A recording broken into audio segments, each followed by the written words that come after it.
সীমান্তে কাঁটাতারের বেড়ার পাশেই আজাদকে মাটিতে হাঁটু গেড়ে বসিয়ে মাথায় বন্দুক তাক করে আটকে রেখেছে সন্ত্রাসীরা।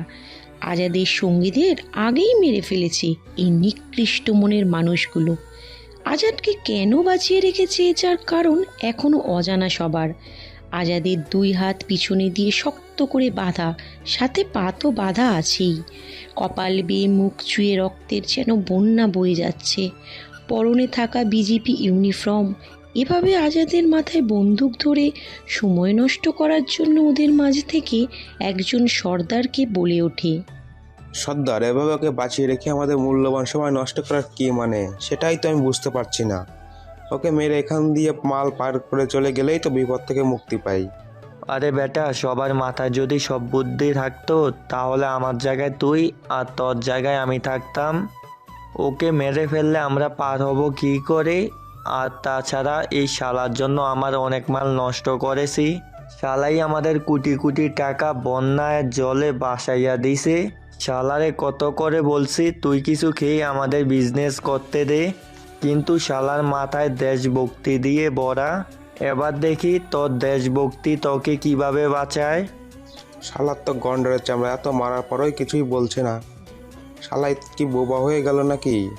আবার দেখো, ওর চোখ থেকে এক ফোঁটা জলও নেই। এই তোর মুখে এখন বলি নাই কেন? বল, কথা বল। ওদের বকবক শুনে কেন জানি আজাদের মাথা গরম হয়ে গেছে, তাই ওদের উদ্দেশ্য করে বলে, কিছু সময় পর তোদের মুখে তো আর কোনো কথা ফুটবে না, তাই আমি নীরব হয়ে তোদের শেষ কথাগুলোই শুনছিলাম। হা হা হা, এই দেখ এই শালা বলে কি? ওই শালা, তুই যে এই কথা বলছিস, একবার আশেপাশে তাকিয়ে দেখেছিস তোর সাথীরা সবাই বগার পাড়ে পাড়ি জমাইছে?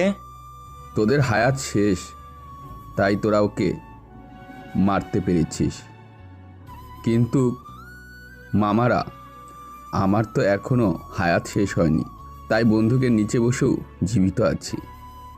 আজাদ কথাটা বলেই ওদের হাত থেকে কৌশলে বন্দুক কেড়ে নিয়ে ওদের উপরেই গুলি করে।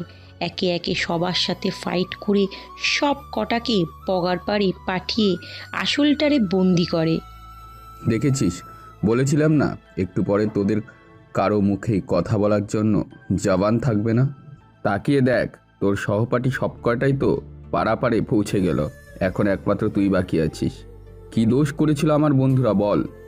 আমার দিনের পর দিন, মাসের পর মাস, বছরের পর বছর পরিবার স্বজনদের ছেড়ে শুধুমাত্র তোদের মতন কিছু জানোয়ারদের হাত থেকে এই দেশকে বাঁচাতেই বর্ডারের পাড়ে থাকি, আর তোরাই আমাদের উপর এমন নির্যাতন করিস। আমাদের তুই মাফ করে দে, আমি আর জীবনেও এই পাপ কাজ করব না। অবৈধভাবে কখনো এই দেশ থেকে ওই দেশে মালামাল আনা নেওয়া করব না, সব বৈধ উপায়ে করব। সেদিনটি দেখার জন্য তোর মতন নেমুখারাম বেঁচে থাকলে তো। দেখ অফিসার, আমাকে মেরে ফেললেই কিন্তু এই দেশের গাদ্দার শেষ হবে না। আমার মতো হাজারো গাদ্দার দেশে আনাসে কোনাসে ঘুরে বেড়াচ্ছে, আর আমার বস যে, সে তো তোকে কখনোই ছাড়বে না। তোর বস আমাকে কি ছাড়বে? আমি তো তাকে ছাড়বো না। 100 হাত মাটির নিচে থাকলেও আমি তাকে ঠিকই খুঁজে বের করব। আর তোদের মারলেই সব অপকর্ম বন্ধ হবে না জানি, তবে তুই তো আর করতে পারবি না, এই একটা তো কমলো। আজাদ কথাটা বলেই সব কটা শরীরে বোমা ফিট করে দিয়ে ওর বন্ধুদের লাশসহ মালবাহী ট্রাক নিয়ে একটু ফাঁকে এসে পুলিশকে ফোন করে। আর কিছু সময় পরে পুলিশ সহ বিজিবির আরও সদস্যরা চলে আসে। আজাদের চোখে পানি, কেননা ও কারো স্বামী, কারো ভাই, কারো ছেলেকে বাঁচাতে পারেনি। আজাদকে এমনভাবে কাঁদতে দেখে ওর স্যার বলে, আজাদ, এভাবে মন খারাপ করিস না। তুই এত বড় একটা বিপদ থেকে এই দেশকে রক্ষা করেছিস, এটাই অনেক। তুই জানিস এই ট্রাকে এত পরিমাণে ড্রাগস আছে যেটা আমাদের দেশে পার হলে লাখো যুবকের মধ্যে ছড়িয়ে পড়তো। তাহলে কি হতো ভেবে দেখেছিস? এমনিতেই দেশে আমাদের এত এত নেশার নৌকা বাইছে, যেটা বলে শেষ করা যাবে না। স্যার, আমি কিভাবে শান্ত হব? আমি উপস্থিত থাকতে ওই শালারা আমার সাথেকার সবাইকে গুলি করে মেরেছে। আমার মাথায় বন্দুক ঠুকিয়ে একটা একটা করে গুলি করেছে, যার আওয়াজ এখন আমার কানে বাজছে। চোখের সামনে ভেসে আসে সেই বেদনাদায়ক ঘটনাটা। হয়েছে, আর বলতে হবে না। এখন তাহলে চল এখান থেকে যাওয়া যাক। আর এখানে নতুন লোক রেখে গেলাম, ওরা সবাই সবকিছু সামলে দিবেন। একটু ভয় পেয়েছিস, তাই তোর একটু রেস্টের প্রয়োজন। আচ্ছা স্যার, চলেন তাহলে যাওয়া যাক। এমনিতেই ক্যাম্পে যেতে যেতে প্রায় রাত হয়ে যাবে। এমন একটা জায়গায় ওদের সাথে ডিউটি দিয়েছিলেন যেখানে না আছে কোনো বাজার, না আছে অন্য কিছু। আমি সেটা জানি, আর এই ধরনের জায়গা সন্ত্রাসীরা বেশি পছন্দ করে তাদের কাজ করার জন্য, আর তাদের কাজকে বাধা দেওয়ার জন্য আমরা পছন্দ করি তোর মতো হাজারো মায়ের দামাল সাহসী ছেলেদের, বুঝেছিস? না বুঝে আর কি উপায় আছে স্যার? আমি বুঝতে না চাইলেও আপনি ঠিকই জোর করে হলেও আমাকে বুঝিয়ে দেবেন, তাই আগে থেকে বুঝে নেওয়াই ভালো। এভাবে কথা বলতে বলতে ওরা সবাই চলে আসে লাশ সহ সব কিছু নিয়ে। বিকেলে আজাদ ও স্যারের সামনে নিচের দিকে মাথা দিয়ে বসে আছে। এমন সময় ও স্যার জিজ্ঞেস করে, আচ্ছা আজাদ, একটা কথা বল, আমি তোকে 3 বছর হলো দেখছি এখানেই পড়ে আছিস, না দেখেছি কখনো বাড়ি যেতে বা না দেখেছি কোথাও ঘুরতে যেতে, এর কারণ কি বলতো? স্যার, আমার কেউ থাকলে তো আমি সেখানে যাব। আপনি তো জানেন আমি একটা এতিম ছেলে, আমার যাওয়ার কোনো জায়গা নেই। আজাদের কথা শুনে রফিক স্যার কিছু বলতে যাবে, তার আগেই ভিতরে আস্তে আস্তে ওর বন্ধু আহাদ বলে, কে বলেছে তোর যাইবার জায়গা নেই? হ্যাঁ, তুই আমার সাথে আমার গ্রামে যাবি। আমার বাড়িতে কি থাকার জায়গা কম রে বেটা? স্যার দেখছেন, আইছে শালা, সব কিছু শেষ হলো। ওই আহাদের বাচ্চা, তুই কি অগ্রিম কিছু জানিস নাকি? তুইও তো বাজারে চলে গেলি, আর এখানে সব শেষ হয়ে গেল। হয়তো আল্লাহ আমাকে এর মাঝে রাখবে না, তাই তো সরিয়ে দিয়েছে আগে ভাগেই। আদ, তোকে আর আজাদকে 1 মাসের ছুটি দিলাম। আজাদকে নিয়ে তুই একটু তোর বাড়ি থেকে ঘুরে আয়। 3 বছর হলো আজাদকে কোথাও যেতে দেখিনি, হয়তো তোর গ্রামে গেলে ওর মনটা ভালো হয়ে যাবে। স্যার, আমি তো ওকে নিয়ে যেতে এক পায়ে খাড়া, কিন্তু ওই বেটাই তো আমার সাথে যেতে চায় না। মনে হয় আমার সাথে গেলেই ওকে আমার চাচাতো বোনের সাথে বিয়ে দিমো। আমি ওর সাথে প্রায় 2 বছর হলো আছি, তো এই 2 বছরে ওকে কম করে হলেও যে কয়েকবার বাড়িতে গেছি সেই কয়েকবারই বলেছি আমার সাথে যেতে। দেখ আহাদ, আমার কোথাও যেতে ভালো লাগে না, তাই তো এই ক্যাম্পেই পড়ে থাকি। আর আমি জানিও না তোর গ্রাম কোথায়। এই তোরা থামতো। আর আজাদ, আমি সকালেই উপরে কথা বলে তোর ছুটির ব্যবস্থা করব, তুই আহাদের সাথে ঘুরে আয়। স্যার বাদ দিন না এই বায়নাটা, আমি কোথাও যাব না। যার যাওয়ার কোনো জায়গা নেই তার এখানে একা পড়ে থাকাই ভালো। আমি বলেছি তুই যাবি তো যাবি, ব্যাস। আর তাছাড়া আহাদের তো বিয়ে কয়েকদিন পরে, আর ও তোকে ছাড়া যাবে না, তাই যা ঘুরে আয়। আচ্ছা স্যার, আপনি যেহেতু এত করে বলছেন তো আমি যাব। তো একটা কথা, আমার এই ছোট ছোট বাচ্চাদেরকে কে দেখাশোনা করবে এতদিন? সেটা নিয়ে তোকে একদম ভাবতে হবে না, আমি তো আছি নাকি। তোর থেকে জ্ঞান একটু হলেও আমার বেশি আছে, বুঝেছিস? এভাবে ওরা আরও অনেক কথা বলে। শেষমেশ আজাদ আহাদের সাথে ওর গ্রামে যেতে রাজি হয়। এখানে আহাদ আজাদের আগে থেকেই জব করে, কিন্তু আজাদের থেকে এখনও অনেক পিছিয়ে। রাতে আজাদ শুয়ে আছে, চোখের সামনে ভেসে উঠছে সেই পুরানো অতীতের কিছু কথা, যেটা সাগরে আজাদ ডুব দিতে যাবে। এমন সময় আহাদ এসে ওকে ডাকে, এই আজাদ, চল ফটাফট কাপড় চোপড় গুছিয়ে নে। আমরা কালকে সকালেই যেতাম, কিন্তু এখন স্যার বলেছে আমাদের ছুটি পাস হয়ে গেছে, তাই বসে থেকে আর কি লাভ। চল, রাতেই চলে যাব। আরে বেটা, এত উতলা হলে কি আর চলবে বল? রাত করে শুধু শুধু রিস্ক নিয়ে কি লাভ? ভাই, তোর তো পরিবারের প্রতি মায়া নেই, তাই তেমন বুঝবিও না। এত মাস পরে বাড়িতে যাবার নাম শুনে মনটা কেমন পাগলামো করে। 1 সেকেন্ড আগে যেতে পারলেই মনে হয় 1000 বছর আগে এসেছি। আহাদের কথা শুনে আজাদ বেশ মনটা খারাপ করে অন্যদিকে মুখ করে বলে, ভাই, আমি একটা এতিম ছেলে হয়ে কিভাবে বুঝবো বাড়িতে যাওয়ার মজাটা কেমন হয়? দোস্ত, তুই এমনভাবে মন খারাপ করিস না। আসলে আমি ঠিক এমন করে বলতে চাইনি, ধরতে পারিস মুখ ফসকে বেরিয়ে গেছে। দোস্ত, একটা কথা জানিস কি? সত্যি কথা কখনো পেটে চাপা থাকে না। সে যেভাবেই হোক না কেন বেরিয়ে আসবেই, তবে তুই চিন্তা করিস না, আমি একটুও রাগ করিনি। আর এখন গেলে শপিং কি করে করব? তোর ওখানে গিয়ে খালি গায়ে তো আর থাকা যাবে না, তাই না? তুমি কি ভেবেছো এখানে শুধু শপিং মল আছে আর আমাদের ওখানে শপিং মল নেই? আরে মামা, আমরা গ্রামে থাকতে পারি, তবে শহরের থেকে কম উন্নত না। হয়েছে, আর বলতে হবে না, আমি সব কিছু গুছিয়ে নিচ্ছি তাহলে। আর ট্রেন কখন ছাড়বে? মামা, এখন রাত 8টা কি 9টা বাজে, আর আমাদের ট্রেন রাত 10টায়। আমি টিকিট কেটে রেখেছি অনলাইনে। ঠিক আছে, তাড়াতাড়ি রেডি হ, তোর তো আবার মেয়েদের মতন করে সাজুগুজু করা অভ্যাস। আজাদের কথা শুনে আহাদ আর কিচ্ছু না বলে সব কিছু গুছাতে শুরু করলো।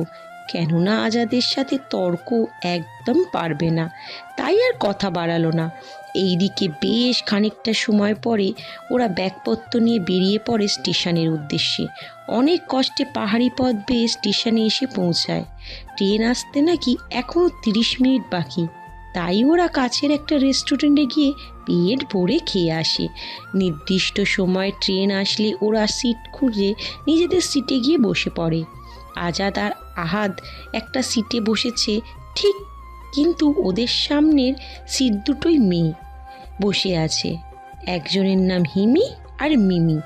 মেয়ে দুটো বেশ চঞ্চল প্রকৃতির হলেও দেখতে মাশাআল্লাহ অনেক সুন্দর। আহাদ ওদের সাথে কথা বললেও আজাদ একটি কথাও বলছে না। জানলা দিয়ে বাইরের দিকে এক ধ্যানে চেয়ে আছে। ট্রেন চলছে তার আপন গতিতে।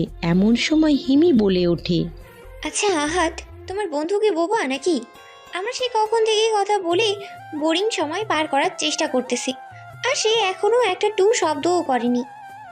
আসলে হিমি, হয়েছে কি, আমার বন্ধু একটু কম কথা বলতে বেশ পছন্দ করে, আর গাড়ি জার্নির সময় তো কথাই বলে না, কেননা ওর নাকি এই প্রকৃতির হাওয়া খুবই ভালো লাগে।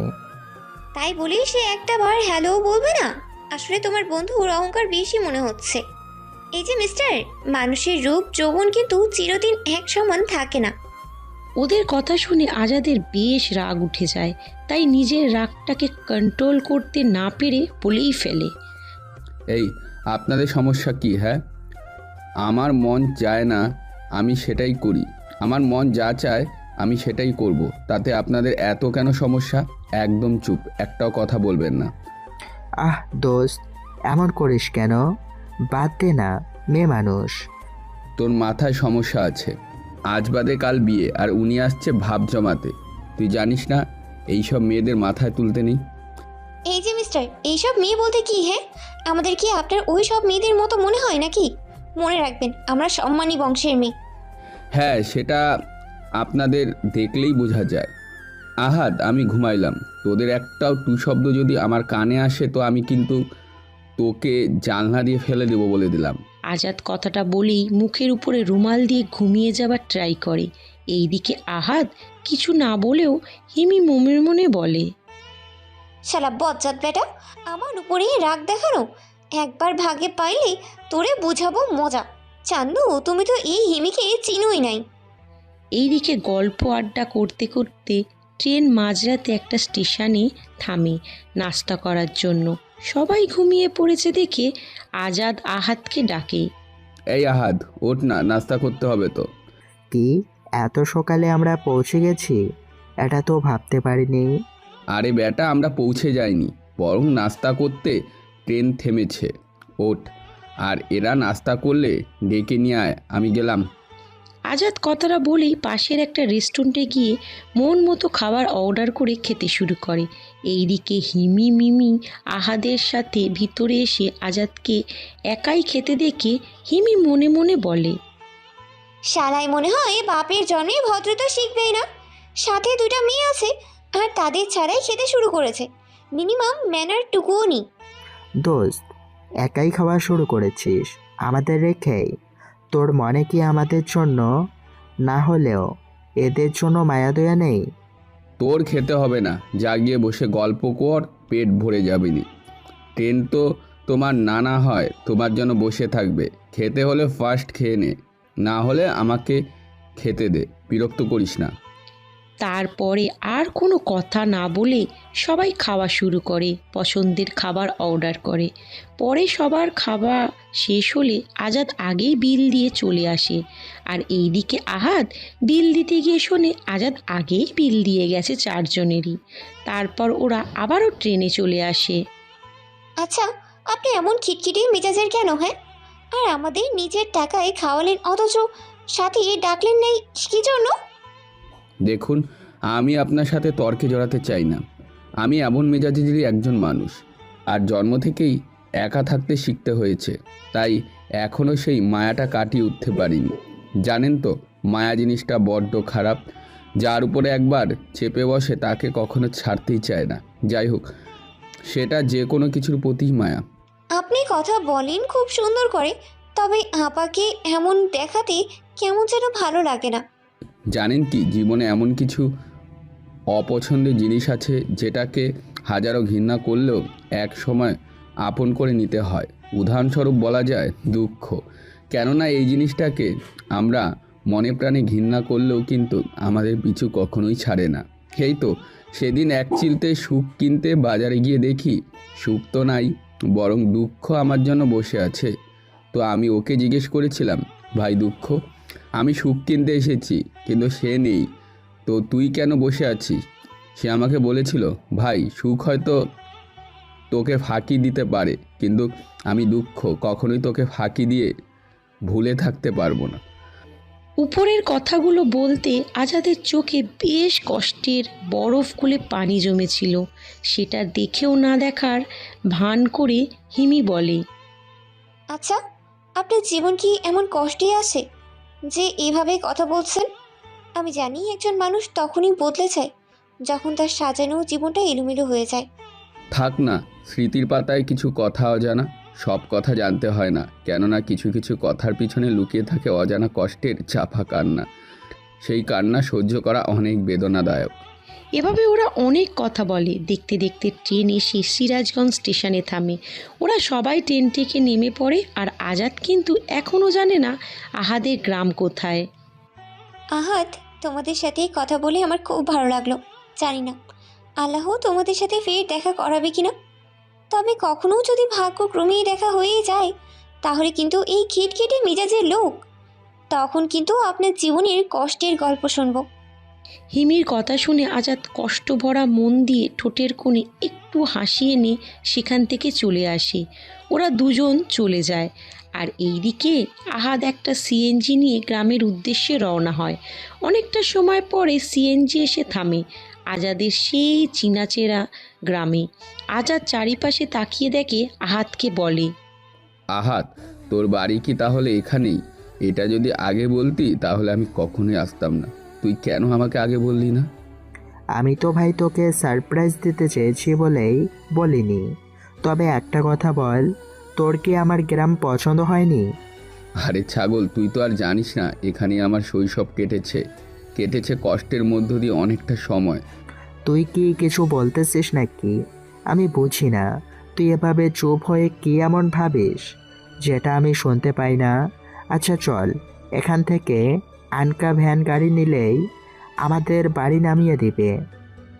আহাদের কথা শুনে আজাদ বেশ বুঝতে পারে কোথায় যাচ্ছে ও।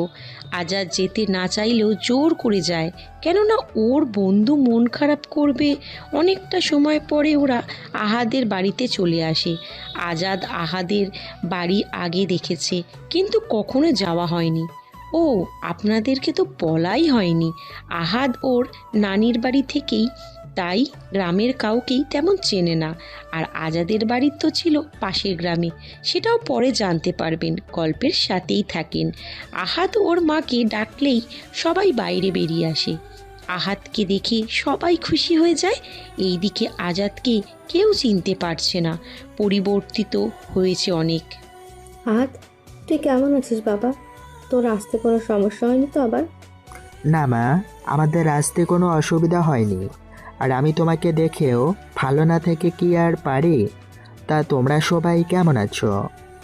এই তো বাবা, আমরা সবাই অনেক ভালো আছি। তা তুই না বলেছিলি 4 দিন পরে তুই আসতে পারবি? আসলে স্যারকে বলে একটু আগেই ছুটি পাইছি তো, তাই চলে আসলাম। এইদিকে ওরা কথা বলতে বলতে ভুলেই গেছে আহাদের সাথে আরও একজন দাঁড়িয়ে আছে। হঠাৎ আহাদের বাবা আজাদকে খেয়াল করে আর আহাদকে জিজ্ঞাসা করে যে কে। আহাদ, তোর সাথে এই ছেলেটা কে? তাকে তো ঠিক চিনতে পারলাম না। হো বাবা, তোমাদের তো বলাই হয়নি। ও হলো আজাদ, আমার খুব ভালো বন্ধু আর দোস্ত। এরা হলো আমার বাবা মা আর পরিবারের সবাই। আসসালামু আলাইকুম, আপনারা সবাই কেমন আছেন? ওয়ালাইকুম আসসালাম। আলহামদুলিল্লাহ, আমরা সবাই ভালো আছি। তা বাবা, আমাদের গ্রামে এসে তোমার কেমন লাগছে? না আঙ্কেল, আমার খুব ভালো লাগছে। আপনাদের এই সবুজ ঘেরা শস্য শ্যামলা গ্রামটা আমার মন কেড়ে নিয়েছে। তুমি আমাদের এই ছোট্ট গ্রামে এসেছ, আমরা অনেক খুশি। আর বাবা, একদম চিন্তা করবেন না, এটা নিজের বাড়ি মনে করে থাকবে, কেমন? ঠিক আছে আঙ্কেল, এটা নিয়ে আপনি কোনো চিন্তা করবেন না। এভাবে ওরা সবাই কথা বলে বাড়ির ভিতরে চলে আসে। বাড়ির একমাত্র ছেলের বিয়ে বলে আগে থেকেই পুরো বাড়ি সাজানো ডেকোরেটরের লোকজন বাড়ির ভিতরে আসার পরে। আহাদ, তুই আজাদকে নিয়ে তোর রুমে যা, আমি তোদের জন্য খাবারের ব্যবস্থা করছি। আচ্ছা মা, ঠিক আছে, আর একটু তাড়াতাড়ি করো, আমাদের পেটে ক্ষুধার কারণে সুহা দৌড়াচ্ছে। আরে বাবা, তোরা একটু বস, আমি যত তাড়াতাড়ি পারি খাবারের ব্যবস্থা করতেছি, কেমন? রহিমা বেগম কথাটা বলে চলে যাবে এমন সময় আহাদ পিছন থেকে ডেকে বলে, মা, বাড়িতে সবাইকে দেখছি কিন্তু আরোহীকে দেখছি না কেন? ও কি হাসপাতাল থেকে বাড়িতে আসেনি? আহাদের মুখে আরোহী নামটা শুনে আজাদের কলিজায় কেমন মোচড় দিয়ে ওঠে।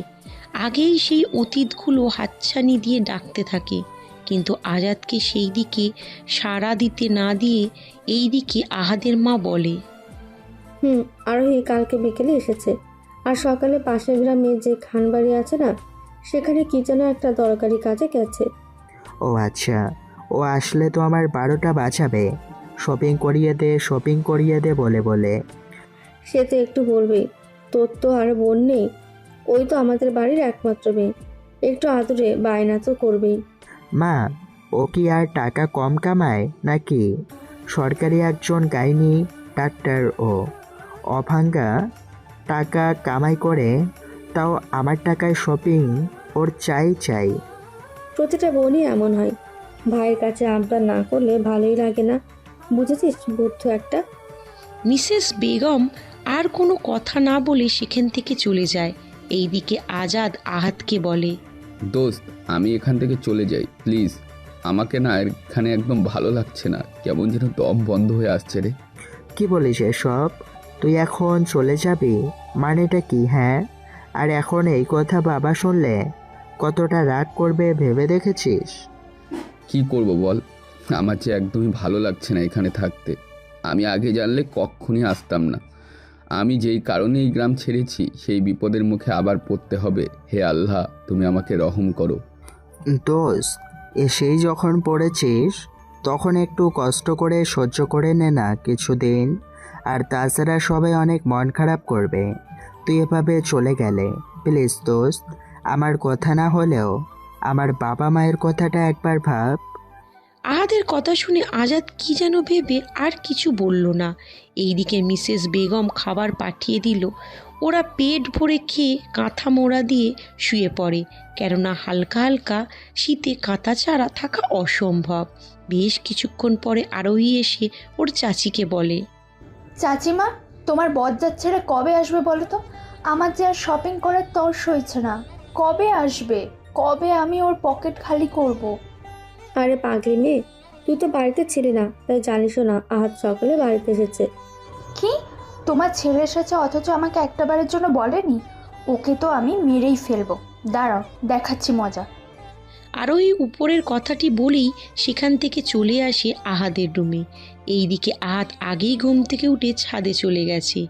এইদিকে আজাদ কোলবালিশকে জড়িয়ে ধরে শুয়ে আছে। সেটা দেখে আরোহী বলে, দুদিন পরে বউ আসছে আর উনি এখনো কোলবালিশ জড়িয়ে ঘুমিয়ে আছে।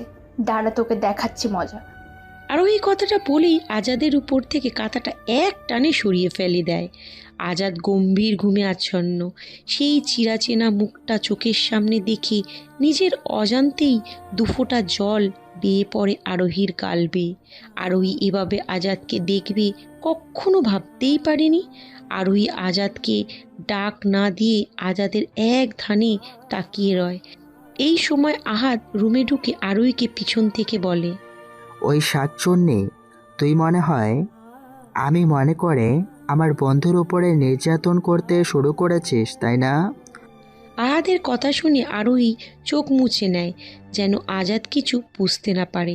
আর বেশি খুশি মনে আরোহী বলে, ওই কালো ভূতের নানা, তুই সেই সকালে এসেছিস, আমাকে একবার বলিসনি কেন?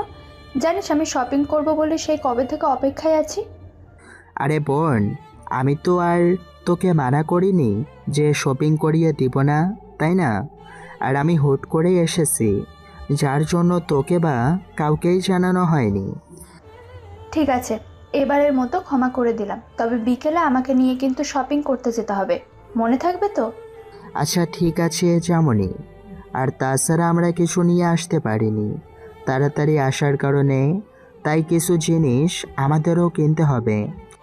এভাবে ওরা কথা বলতে থাকে। এক পর্যায়ে আরোহী ভুলেই গেছে যে আজাদ সেখানে আছে। হঠাৎ আজাদের কথা মনে পড়তেই আহাদকে জিজ্ঞাসা করে, আচ্ছা আহাদ, এই লোকটা তোর বন্ধু কিভাবে হলো? আর চেনা নাই জানা নাই একটা লোককে বাড়িতে কিভাবে নিয়ে আসিস? তোর মাথায় বুদ্ধি শুদ্ধি কি কখনোই হবে না? কি বলছিস এইসব? হ্যাঁ, ও আমার বন্ধু, আর ওকে আমি সেই 2 বছর হলো চিনি। ওর না আপন বলতে এই পৃথিবীতে কেউ নাই। ও একটা এতিম ছেলে, ও কোথাও যায় না, তাই তো আমার সাথে করে নিয়ে এসেছি, যেন ওর একটু ভালো লাগে। আহাদের কথা আরোই বেশ খানিকটা অবাক হয়ে যায়। যার পরিবার বলতে সব আছে, তাহলে এতিম কেন বলবে? তাই আহাদকে আবারও জিজ্ঞাসা করে, সে এতিম মানে কি বলছিস এসব? হ্যাঁ, সকালে কি গাঁজা খেয়ে এসেছিস নাকি? আরে বোন, আমি গাঁজা খাবো কেন? আসলেই ও একটা এতিম ছেলে, এমনকি আমি ওকে কখনো বাড়িতে যেতে দেখিনি। বাড়িতে যেতে না দেখলে কি হবে? মেয়েদের সাথে ফষ্টি নষ্টি করতে তো ঠিকই দেখেছিস। আর এমনিতেই মুখ দেখে তো মনে হচ্ছে 1 নাম্বারের লুচ্চা একটা ছেলে।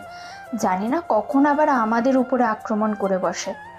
আরোহী, এবার কিন্তু একটু বেশি হয়ে যাচ্ছে। যাকে সেদে কোনো মেয়ের সাথে কথা বলানো যায় না, আর তুই বলছিস সে নাকি লুচ্চা? আমি কখনো ওকে প্রেম ভালোবাসার মায়ায় ওকে জড়াতে দেখিনি। দেখ আহাত, আমি না মানুষের মুখ দেখেই বলে দিতে পারি কে কেমন। আমার কাছে কাউকে ভালো সাজাতে আসবি না। ওদের কথা এত সময় চুপটি করে শুনছিল আজাদ। চোখ বেয়ে বেয়ে জল পড়ছিল, তবুও কিছুই বলছিল না। আবার কলিজায় লাগা কথাগুলো সহ্য হচ্ছিল না, তাই বিছানা থেকে উঠে আহাদকে বলে, দোস্ত, আগে যদি বলতি সেভাবে অপমান হতে হবে, তাহলে কখনো এখানে আসতাম না। দোস্ত, তুই আমাকে অনুমতি দে, আমি চলে যাই। তোকে আমার জন্য অনেক কথার সম্মুখীন হতে হচ্ছে রে। দেখ দোস্ত, এমনভাবে বলবি না, আর আমার বোনও তো তোকে চেনে না, তাই এভাবে বলছে। প্লিজ কিছু মনে করিস না। আহাত, একটা কথা ভালো করে শুনে রাখ, এসব লুচ্চা মার্কা মানুষ যেন আমার সাথে কখনো কথা বলতে না আসে। নিজের হাতে মাটি খুঁড়ে ভেতরে ঢুকে যাব, তবু আপনার সাথে কথা বলতে যাব না। নিশ্চিন্ত থাকতে পারেন, এটিএম হতে পারি, কিন্তু মুখের জবান কখনো নড়চড় হবে না। আজাদ কথাটা বলেই সোজা ওয়াশরুমে চলে যায়। আর এইদিকে আরোহী খুব ভালো করেই বুঝে যায় একটু বেশি বলে ফেলেছে। আর আহাদ আরোহীকে বলে, আমি তোর থেকে এমন ব্যবহার আশা করিনি। আমার অসহায় বন্ধুকে এভাবে অপমান করবি ভাবতেও পারিনি। ও সারাক্ষণ মন খারাপ করে নিজেকে অন্ধকারে আটকে রাখত, তাই আমি একটু সুখের আভাস পাওয়ানোর জন্য সাথে নিয়ে আসি। কিন্তু এখন তো দেখছি ওকে খুশির পরিবর্তে কষ্ট দিচ্ছি। বাদ দে সব কথা, আর আমি গেলাম। তুই কিন্তু বিকালে আমাকে নিয়ে যাবি শপিং করতে। আচ্ছা যা, নিয়ে যাবনি। আর প্লিজ আজাদের সাথে এমন ব্যবহার করিস না, মাত্র তো কয়েকটা দিন, এমনিতেই ওর মনে পাহাড় সমান কষ্ট। যা। সব কিছু জানা আছে রে গাধা, ও যে একটা নিমক হারাম সেটা আমার থেকে তুই বেশি জানিস না। আচ্ছা, চেষ্টা করব, এখন গেলাম।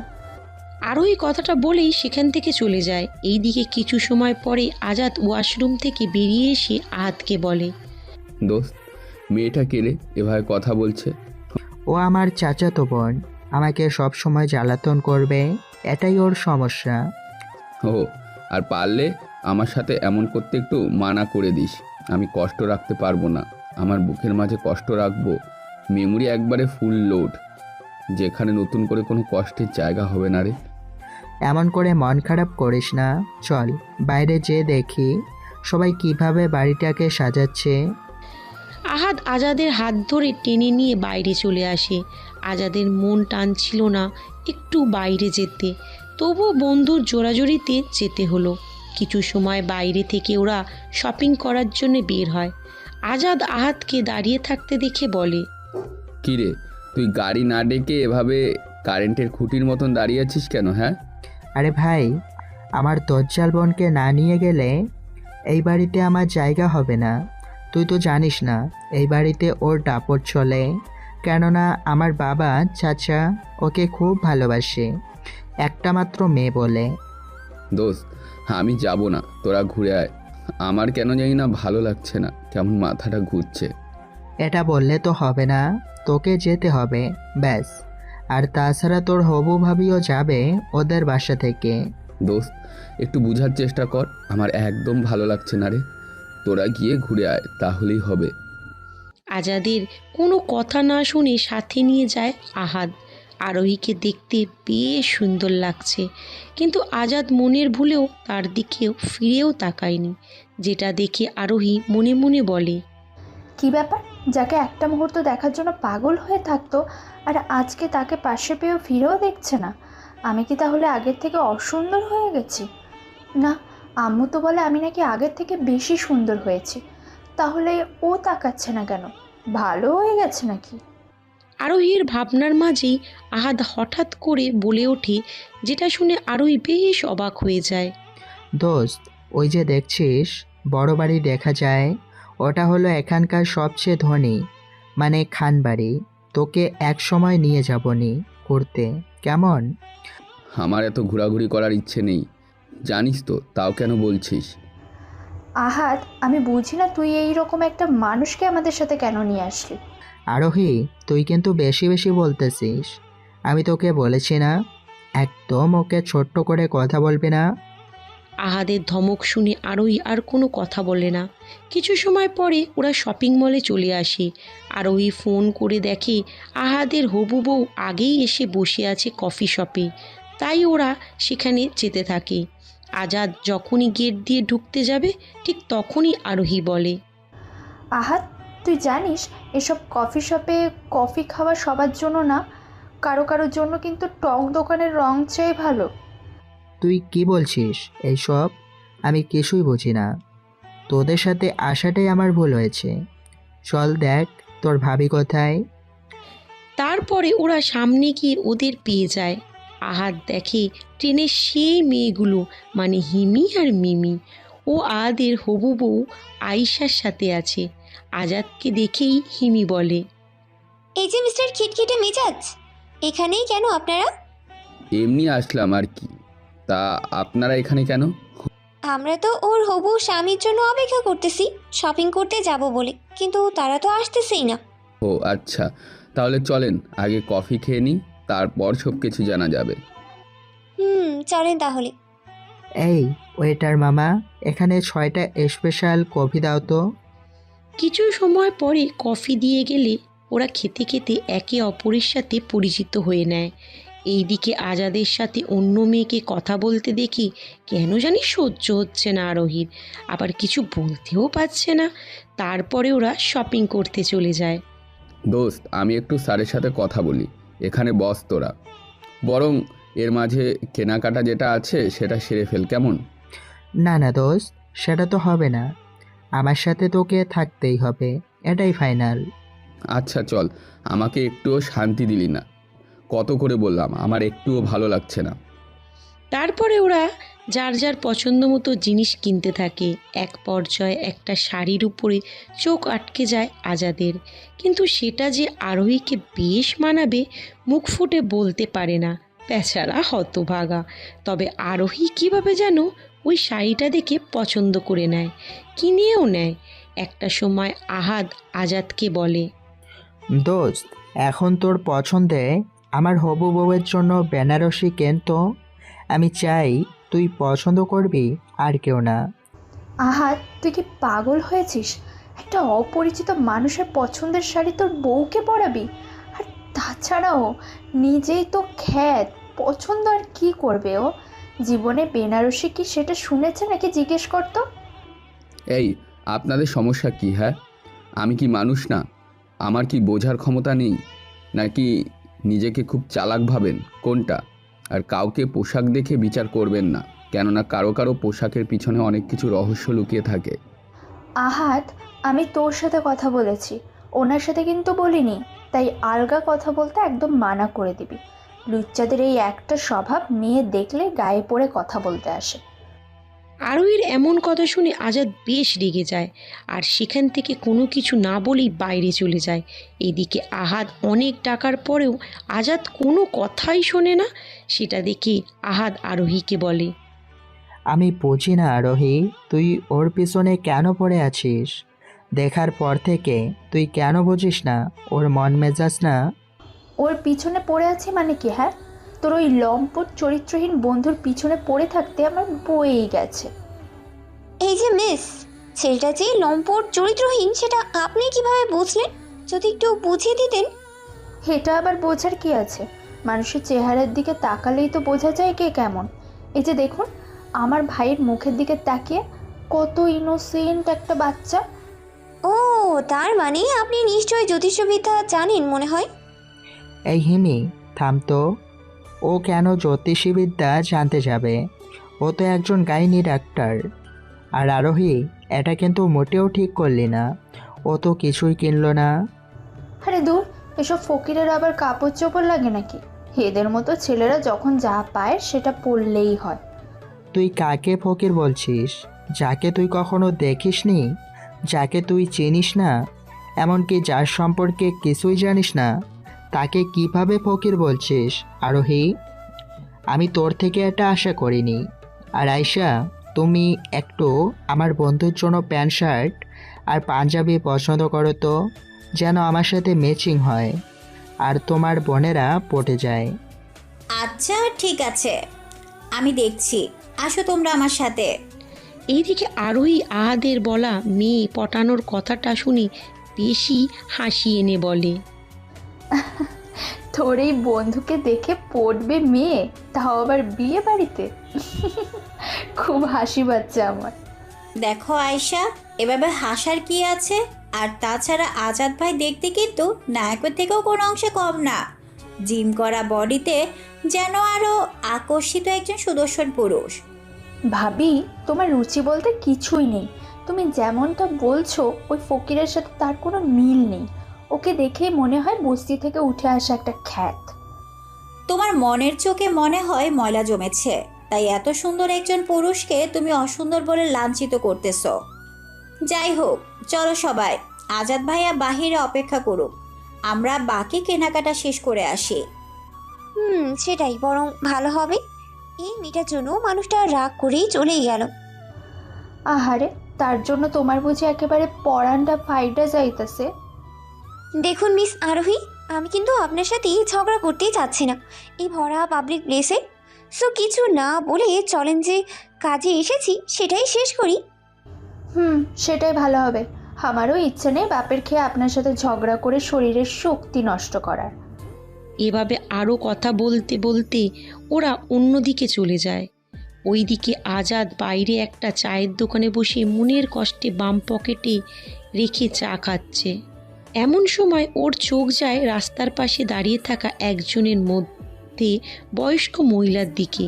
আজাদের খুব করে মনে হচ্ছে তাকে গিয়ে জড়িয়ে ধরে বলতে, মা গো, আমার তো কোনো অন্যায় ছিল না, তাহলে কেন তোমরা বাকি ছেলের মতন আমাকে আদর ভালোবাসা দিয়ে বুকে আঁকড়ে রাখলে না? কিন্তু ভাগ্য যে সাথে নেই, তাই সেখানে না গিয়ে চোখের কোণে জমে থাকা পানি মুছে এক ধ্যানে তাকিয়ে থাকি। কিছু সময় পর ওই মহিলা চলে গেলে আমি সেদিকেই তাকিয়ে থাকলাম। এদিকে ওরা সবাই এসেছে, আমাকে ডাকলো। আমি শুনতে পাই। তখন আমাকে আরোহী বলল, বলেছিলাম এদের মতো ছেলেদের আমার ভালো করে চেনা আছে। এখন মিলল তো আমার কথা। ওইদিকে হয়তো কোনো একটা সুন্দরী মেয়ে ছিল, তাই এক ধ্যানে তাকিয়ে আছে। আরোহী, তুই একটু থাম তো। আর আমি ওকে সব সময় দেখি এভাবে কিছু একটা ভাবে, যখন কারোর কথায় ওর কানে পৌঁছে না। হয়তো ওর সাথে খুব খারাপ কিছু ঘটেছিল। আহাদের কথা শুনে আরোহী মনে মনে বলে, যেটা কারো কানেই পৌঁছায় না। ওর সাথে কি হয়েছিল সেটা তো আমার থেকে আর কেউ ভালো জানে না রে, মূর্খের দল। এই আরোহী, তুই আবার কোন জগতে হারাই গেলি? হ্যাঁ, আর এই আজাদ এভাবে কত আর ওইদিকে তাকিয়ে থাকবি? তোরা কখন এসেছিস? আমাকে আরো আগে কেন ডাকিসনি? আমার জন্য শুধু শুধু তোদের দাঁড়িয়ে থাকতে হলো রে। না ভাইয়া, সমস্যা নাই। আর ভাইয়া, আমি ছোট বোন হিসাবে আমার বিয়ে উপলক্ষে এই ছোট্ট উপহার আপনার জন্য কিনেছি। যদি নিতেন তো খুব খুশি হতাম। এসবের কি দরকার ছিল? বরং আমারই উচিত ছিল আপনার জন্য কিছু কেনা, কিন্তু সেটা তো আর হয়ে উঠলো না। আরে নিয়েন নিয়েন, এমন পোশাক তো আর কখনো কিনতে পারবি না। খাস তো আহাদের ব্যাগ বই, তাতে কোনো রকম হয়তো পেটে ভাত জোটে। আরোহী, তুই কিন্তু বরাবরই বেশি বলে ফেলছিস, যেটা কিন্তু আমার একদম সহ্য হচ্ছে না। দয়া করে একটু থাম প্লিজ। আহাত, তাকে বলতে দে। আমার মতন গরিবের জন্মই তো হয়েছে এদের কথা শোনা আর লাথি গুতা খাওয়ার জন্য। আমরা তো মানুষের কাতারই পড়ি না। আর সব থেকে এতিমদের কেউ দেখতে পায় না, এটা মিথ্যা না। আজাদ কথাটা বলে চোখ মুছে গাড়িতে গিয়ে বসে। এইদিকে আরোহী তামাশা করেও বললেও কষ্ট কিন্তু ঠিকই পাচ্ছে, কিন্তু সেটা কোনোভাবেই প্রকাশ করতে পারছে না। তারপর ওরা বাসায় চলে আসে, আর আয়িশা ও হিমি ওদের বাসায় চলে আসে।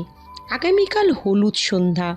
আজাদ রুম থেকে বেরিয়ে যেই না মোড় নিয়ে যাবে, অমনি ঠাস করে একটা তুলার বস্তার উপরে পড়ে যায়। মানে আরোহীর সাথে ধাক্কা খেয়ে পড়ে যায়। আরোহী নিচে আর আজাদ ওর উপরে। আজাদ তড়িতড়ি করে উঠে দাঁড়ায়। আরোহীকে তোলার জন্য হাত বাড়ালে আরোহীর ওর হাত না ধরেই বরং নিজে নিজেই কষ্ট করে উঠেই আজাদের গালে ঠাস ঠাস করে দুটো থাপ্পড় বসিয়ে দেয় আর চিল্লিয়ে বলে, তোর মনে হয় শরম লজ্জা কোনোটাই নাই, তাই না? এভাবে বেহায়ের মতো কিভাবে এখানে পড়ে আছিস এত কিছুর পরেও? হ্যাঁ, আগের লুচ্চামির স্বভাবটা এখনো যায়নি তোর। ছড়ি, আমি আসলেই আপনাকে দেখিনি, তাই এমনটা হয়েছে। যদি দেখতাম তাহলে আপনার সাথে ধাক্কা তো দূরে থাক, পুরো শরীরটাকেই বেঁধে রাখতাম, যেন আপনার মতন বেঈমানের সাথে স্পর্শ না হয়। ওই, তুই কাকে বেঈমান কষা? মনে করে দেখ, বেঈমান কে, আমি না তুই? আপনার সাথে আমি কথা বলে সময় নষ্ট করতে চাই না, আর অযথা আমার সাথে কথা বলতে আসবেন না বলে দিলাম। আজাদ উপরের কথাগুলো বলেই আরোহীর সামনে থেকে চলে আসে। আরোহী তো রাগে ফায়ার হয়ে আছে, তবে আজাদের খুব ভালো লাগছে। এত বছর পরে হলেও সেই প্রিয় মানুষটার স্পর্শ পেয়েছে। দেখতে দেখতে দিনটি চলে গিয়ে সন্ধ্যা হয়ে আসে। দোস্ত, চল এখন একটু বাইরে থেকে ঘুরে আসি। তোকে তো পুরো গ্রাম ঘুরে দেখাতেই পারিনি এখনো। না রে, আমার তো এই ঘরের বাইরেই যেতে ইচ্ছে করছে না। পারলে আমাকে এই ঘরে বন্দি করে রাখ। আচ্ছা, তোর কি হয়েছে বলতো? তোকে দেখার পর থেকেই আমার চাচার তো বোনের ব্যবহার কেমন যেন হয়ে গেছে, আবার তুইও কেমন হয়ে গেছিস। তাহলে কি তোরা একে অপরকে চিনিস? না তোরা আবার কিভাবে চিনবি? দেখ দোস্ত, কথা বলে আমার মেজাজটা খারাপ করিস না। আমার একদম ভালো লাগছে না, কেমন জানি লাগছে। মনে হচ্ছে ক্যাম্পে ফিরে যাই। না, তোরা আবার কিভাবে চিনবি? দেখ ভাই, তুই যত যাই বলিস না কেন, আমার বিয়ে শেষ না হওয়া পর্যন্ত তুই কোথাও যেতে পারবি না। কথা ফাইনাল। দেখ, তোর বোন কিন্তু বলেই দিল আমি একটা খ্যাত ছেলে, আর এই খ্যাত ছেলে যদি তোর বিয়েতে থাকে তাহলে সবাই তোর রুচিতে থুতু দেবে। আমার জন্য তোর উপরে কেউ কথার তীর ছুঁড়ে মারুক, সেটা আমি চাই না রে।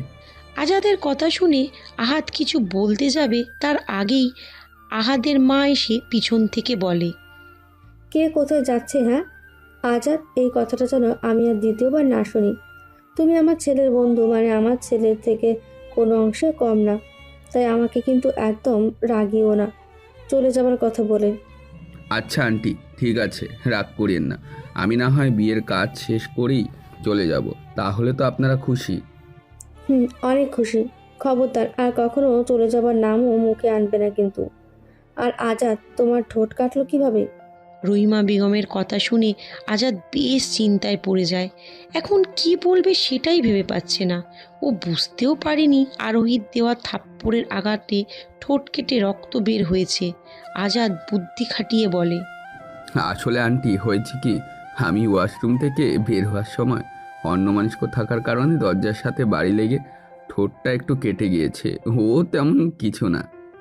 একটু সাবধানে চলবা না? দেখো তো কেমন কেটে গেছে। দাঁড়াও, আমি আরোহীকে বলছি তোমার ঠোঁটে ড্রেসিং করে দিতে, তাহলে আর কোনো সমস্যা হবে না। না না আন্টি, সেটার আর দরকার হবে না, আমি নিজেই ড্রেসিং করে নিমুনে। আর আহাত তো আছেই, কোনো সমস্যা হলে শুধু শুধু তাকে কষ্ট দিয়ে কী লাভ। আরে বেটা, ওই হলো ডাক্তার, আর রোগীর সেবা করা প্রতিটা ডাক্তারের দায়িত্ব। এতে ওর আবার কিসের কষ্ট? হ্যাঁ মা, তুমি আরোহীকে বলে গিয়ে। আচ্ছা, আমি আরোহীকে পাঠিয়ে দিচ্ছি, তুই এখানেই থাক কেমন? রহিমা বেগম উপরের কথাটা বলেই সেখান থেকে চলে যায়। আর এই দিকে আহাদ আজাদকে জিজ্ঞাসা করে, আজাদ, একটা কথা সত্যি করে বলতো, তোর ঠোঁট এভাবে কাটলো কেমনে? আর তুই তো অন্ধ না, যেভাবে হঠাৎ করেই ঠোঁট কাটবে। আরে বেটা, আমি তো বললাম বেখেয়ালি হয়ে বের হওয়ার সময় এমন করে কেটে গেছে। এটা নিয়ে এত কথা কেন বলতেছিস? হ্যাঁ, এর থেকে কত বড় বড় ক্ষত হয়েছে, তখনই কিছু হয়নি। না না, সেটা বললে তো হবে না, তোকে বলতেই হবে। এভাবে কি করে তোর ঠোঁট কাটলো? আহাদের কথার জবাবে আজাদ কিছু বলছে না দেখে আরোহী ভিতরে আস্তে আস্তে বলে, হারে গাধা, তুই এই সামান্য বিষয় বুঝতে পারছিস না কিভাবে ঠোঁট কাটলো? তোর এই খ্যাত মার্কা বন্ধু মনে হয় কোনো মেয়ের সাথে লুচ্চামি করতে গেছিল, তাই তো ঠোঁটে রক্ত বের হয়ে চিহ্ন করে দিয়েছে। ওই শাকচুন্নি, এত কথা না বলে মা যে কারণে তোকে এখানে পাঠিয়েছে সেইটা করে বিদায় হ, বুঝেছিস? শোন আহাত, আমি হলাম একজন গাইনি ডক্টর, কোনো খ্যাত ছেলেকে চিকিৎসা করার ডক্টর না।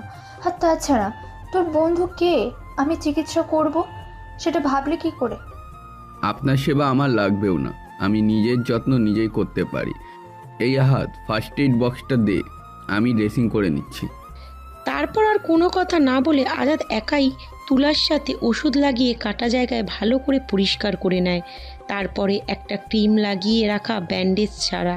আজাদের এমন কাজ দেখে আরোই মনে মনে ভাবে, ও কি তাহলে আগের থেকে আসলেই পরিবর্তন হয়েছে? আগে তো একটু কিছু হলেই আমি না করে দিলে সেভাবে রাখতো। আসলে পরিস্থিতি মানুষকে অনেক কিছু শেখায়। আজাদ, তুই কি আমার সাথে বাইরে যাবি নাকি এখানেই থাকবি? চল যাই, একটু ঘুরে আসি। তবু যদি এলাকার সুন্দর মেয়েদের সাথে একটু লুচ্চামি কইরা যাই, এমনিতে লুচ্চার খেতাব তো পেয়েই গেছি। তারপরে আর কোনো কথা না বলে ওরা রুম থেকে বের হতে নিলেই আরোই ওদের সামনে দৌড়ে এসে আহাতকে বলে, আহাত, তুই আমাকে রেখে একা একা ঘুরতে যেতে কিভাবে চাইলে? আমার কি মন চায় না ঘুরতে যেতে? হ্যাঁ, আইসে ঢং করতে। শাকচুন্নি, ওই শাকচুন্নি, তুই না একা একাই ঘুরে আসলি? কালে আমি এসে শুনলাম, কই আমাকে তো বললি না। তুই কি বাড়িতে ছিলি নাকি? আর তাছাড়া কালকে আমি খান বাড়িতে গেছিলাম একটা কাজে। জানিস আহাত, ওই বাড়ির না একটা ছেলে ছিল, একেবারে বাজে চরিত্রের। পরিবারের কেউ তাকে দেখতে পারতো না। আমি শুনেছি শালাই নাকি কোনো মেয়ের সর্বনাশ করতে গিয়ে ধরা পড়েছিল, আর মেরে ধরে বাড়ি থেকে ঘাড় ধরে বের করে দিয়েছে। দেখুন, আমার মনে হয় কারো সম্পর্কেও ভালো করে না জেনে এভাবে বাজে মন্তব্য করা ঠিক না। হতেও পারে আমার হামেশা যা দেখি সেটার পেছনে অন্য রহস্য লুকিয়ে থাকে। ওই চুপ, তোরে আমি কথা বলতে বলি না, তোর কথা শুনলেই আমার বমি আসে। শালা গেও ভূত একটা। আহাত, তুই লাগেজ বহন করা ছেলেকে কিভাবে নিজের বন্ধু বানালি? হ্যাঁ, কুলিদের সবসময় তাদের মর্যাদায় রাখার চেষ্টা করবি, কখনো তার থেকে বেশি উপরে তুলবি না, তাহলে ঘাড় থেকে নামবে না।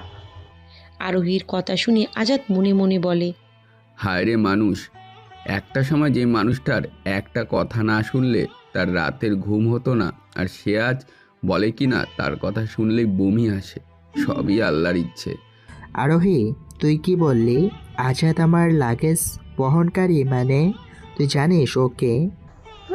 জানবো না কেন? ও তোর ক্যাম্পে সবার এটা সেটা বহনকারী।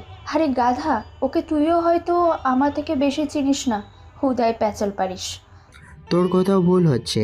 তুই যা ভাবছিস ও আসলে তা। আহাত পুরো কথাটা শেষ করার আগেই আজাদ ওকে বলে ওঠে, ওই, তোর না বাইরে যাওয়ার জন্য পরানটা উথাল পাঠাল করতেছিল? তাহলে এখানে বসে আছিস কেন? হ্যাঁ, চল তাড়াতাড়ি। চল। আর আরোহী, চল। যদি যেতে চাস তবে প্লিজ আমার এতিম বন্ধুটাকে রাস্তার সবার সামনে অপমান করিস না। সেটা ভেবে দেখবো। আর যে যেমন ব্যবহার পাওয়ার যোগ্য তাকে ঠিক তেমন ব্যবহারই উপহার দিতে হবে। যেটার জন্য আহাদের আর না বলা কথাটা বলা হয় না। আরোহীর কথার জবাবে আজাদ হাজারটা জবাব দিতে পারত, কিন্তু বন্ধুর জন্য সেটা দিতে পারল না। তাই ঠোঁটের কোণে আসা উচিত কথাগুলো মনের গহীনে জমিয়ে রাখলো। হয়তো ফেরত দিবে কোনো একদিন, যেদিন আজাদের সুদিন আসবে। তারপরে ওরা বাইরে হাঁটতে হাঁটতে সামনের দিকে যেতে থাকে। আজাদ আহাদকে নিয়ে ওদের বাড়ির কাছে একটা নদীর তীরে আসে।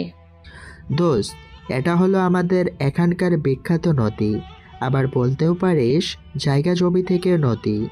এই শালাই যে কত মানুষের কত কি কেড়ে নিছে তার হিসাব নেই। আরে গাধা, তুই কাকে কি বলে বোঝাচ্ছিস মেরে ভাই, যে কিনা একসময় এখানকার নায়ক ছিল? আচ্ছা দোস্ত, এই নদীটা কি আগে থেকে এখানে নাকি অন্য কোথাও ছিল? দোস্ত, এই নদীর নাম হলো যমুনা নদী। এই নদী আগে আমাদের এখান থেকে অনেক দূরে ছিল। আমরা সারা দিন হেঁটে হেঁটে নদী দেখতে যেতাম। এখন 30 মিনিটও লাগে না নদীর সৌন্দর্য দেখতে আসতে। তবে যাই বলিস না কেন, নদীর পাড়ের এই হিমেল বাতাসটা কিন্তু মন ছুঁয়ে যায়। এই কারো কোলে মাথা রেখে যদি শুয়ে থাকতে পারতাম, কতই না আনন্দ হতো। শখ কত। আহার, দেখেছিস তোর বন্ধুর মনে শুধু লুচ্চামি আর লুচ্চামি। ও আবার কখনো লুচ্চামি করলো? ও তো শুধু ওর মনের ভাব প্রকাশ করেছে, ভুল তো কোনো কিছু বলেনি, তাই না? তাই বলে একটা মেয়ের সাথে থাকতে এভাবে বললে সেটা কি লুচ্চামের খাতায় পড়ে না? দেখুন মিস আরোহী, নিজের মতন করে অন্যকে ভাবলে যেমন দেখা যায়, কিন্তু অন্যের মতন করে দেখলে কিন্তু সে আসল তেমন না। তার মানে তুই বোঝাতে চাইছিস আমি তোর মতো লুচ্ছি? সেটা আবার নতুন করে বলার কি প্রয়োজন আছে নাকি? আজাদের কথা শুনে আরোহী তো তেলে বেগুনে জ্বলে ওঠে, যেটা দেখে আহাদ বলে ওদের উদ্দেশ্য করে, এই, তোরা কি একটু থামবি প্লিজ? কি শুরু করেছিস এসব? হ্যাঁ, যেন তোরা দুজনে একে অপরের চিরশত্রু। তোর বন্ধুকে বল যেন আমার সাথে কথা বলতে না আসে। আমার আবার এত শখ নাই যে কারোর সাথে কথা বলতে। আমার বুঝি খুব ইচ্ছে আপনার সাথে পড়ে থেকে কথা বলার, তাই না? আবার শুরু করলে? ওই আরোহী, তুই তো ওর সাথে পায়ে পাড়া দিয়ে ঝগড়া করতেছিস। এখন ওর কি দোষ? হ্যাঁ, এখন আমার দোষ, তাই না? যা, তোদের সাথে কথাই বলবো না, গেলাম আমি। থাক তুই তোর খ্যাত বন্ধুকে নিয়ে। আর খ্যাতের বাচ্চা, তোকে তো আমি দেখে নেব। আরোহী কথাটা বলেই পিছনে ঘুরে হাঁটতে শুরু করে। পিছনে ওরাও চলে আসে, কেননা আরোহী একটা মেয়ে। আর বুঝতেই পারছেন, একটা মেয়ে একা রাস্তায় চললে কত রকমের সমস্যা হতে পারে। কিছু দূর আসার পরে আজাদ বেশ বুঝতে পারে আরোহী ইচ্ছা করে খানবাড়ির দিকের রাস্তায় যাচ্ছে। তাই আজাদ আহাদকে বলে, আহাদ, আমরা তো আসার সময় ওই দিকের রাস্তা দিয়ে আসলাম, তাহলে আবার যাওয়ার সময় এই দিক দিয়ে কেন যাচ্ছি শুনি? দেখ ভাই, আমি তো আর যাচ্ছি না। মহারানী রাগ করে যেই দিকে যাবে আমাকেও তো ঠিক সেই দিকেই যেতে হবে, তাই না? আর সমস্যা নেই, এখান দিয়েও আমরা যেতে পারবো। আর তাছাড়া তোকে খানবাড়িও দেখিয়ে নিয়ে যেতে পারবো। আহাদের কথা শুনে আজাদের কলিজায় নাড়া দিয়ে ওঠে, কেননা ওই দিক দিয়ে যাওয়ার সময় কেউ যদি আজাদকে দেখে চিনে ফেলে তাহলে কি হবে। তাই আজাদ আবারও বলে ওই পথে না যেতে, কিন্তু আরোহী তো সেটা শোনার পাত্রী নয়। আজাদের বেশ রাগ হচ্ছে আরোহীর উপর, কেননা আরোহী ইচ্ছা করেই এমন করছে। ওরা হাঁটতে হাঁটতে খানবাড়ির কাছে আসতেই আজাদ পকেট থেকে রুমাল বের করে মুখ বেঁধে নেয়, যেন কেউ বুঝতে না পারে। আজাদের এমন অবস্থা দেখে আহাদ অবাক হয়ে বলে, কিরে আজাদ, তোর আবার কি হলো? হ্যাঁ, এভাবে মেয়ে মানুষের মতো মুখ ঢেকে ফেলছিস কেন রুমাল দিয়ে? দেখ তোর বন্ধুকে আবার কেউ যেন চোর মনে করে ধরে পিটুনি না দেয়। আরোহী কথাটা বলেই হাসতে থাকে। এইদিকে আজাদ কিছু বলতে যাবে তার আগেই খানবাড়ির গেট দিয়ে বের হয় মিসেস রেহেনা চৌধুরী, আর বের হয়েই আরোহীকে দেখে বলে, আরে আরোহী যে, তুই এখানে কি মনে করে? আর তোর পেছনে এরা কারা? চৌধুরীর কথা শুনে আরোহী মনে মনে ভাবে সুযোগ এসেছে আজাদকে শাস্তি দেওয়ার, তাই বাহানা করে বলে, আন্টি দেখো না, এটা হলো আমার চাচাতো ভাই, আর ওই ছেলেরা কোথা থেকে আমাদের পিছু নিয়েছে। দেখে তো মনে হচ্ছে কোনো খারাপ উদ্দেশ্য আছে। আরোহীর কথা শুনে আজাদের মাটির নিচ থেকে তো মাটি সরে যায়। এমন অবস্থা, আর আহাদের কথা কি আর বলবো, সে তো অবাক হয়ে পাথরের মতো দাঁড়িয়ে আছে। কি, এই ছেলের এত বড় সাহস তোকে হেনস্থা করে? দাঁড়া দেখাচ্ছি ইফটিজিং করার শাস্তি কি তা। এই তোরা কে কোথায় আছিস? এই ছেলেকে ধরে উত্তম মধ্যম দেয় তো। সাহস কত বড়, আমাদের গ্রামের মেয়েদেরকে বিরক্ত করে। আরোহী, তুই এটা কি বলছিস? ও তোকে কখন আবার বিরক্ত করছে? হ্যাঁ, আহাদ এখন আর ওকে ভয় করে এমন করে বলতে হবে না, এখন যা করার আন্টি করবেন। আরোহীর কথা শেষ না হতেই রেহেনা চৌধুরীর কথা মতো বাড়ির ভিতর থেকে দুইজন ছেলে এসে আজাদকে ধরে মারতে শুরু করে। মারতে মারতে পুরো শরীর রক্তে লাল হয়ে ওঠে, তবুও আজাদ নিজের নাম ও মুখ থেকে রুমাল সরায় না। আহাদ অনেকভাবে বুঝিয়েও কাউকে বুঝাতে পারে না। দেখ আমার সাথে পাঙ্গা নিয়ে কেমন শাস্তি পেতে হয়, আমার সাথে সাথে পাঙ্গা, তাই না?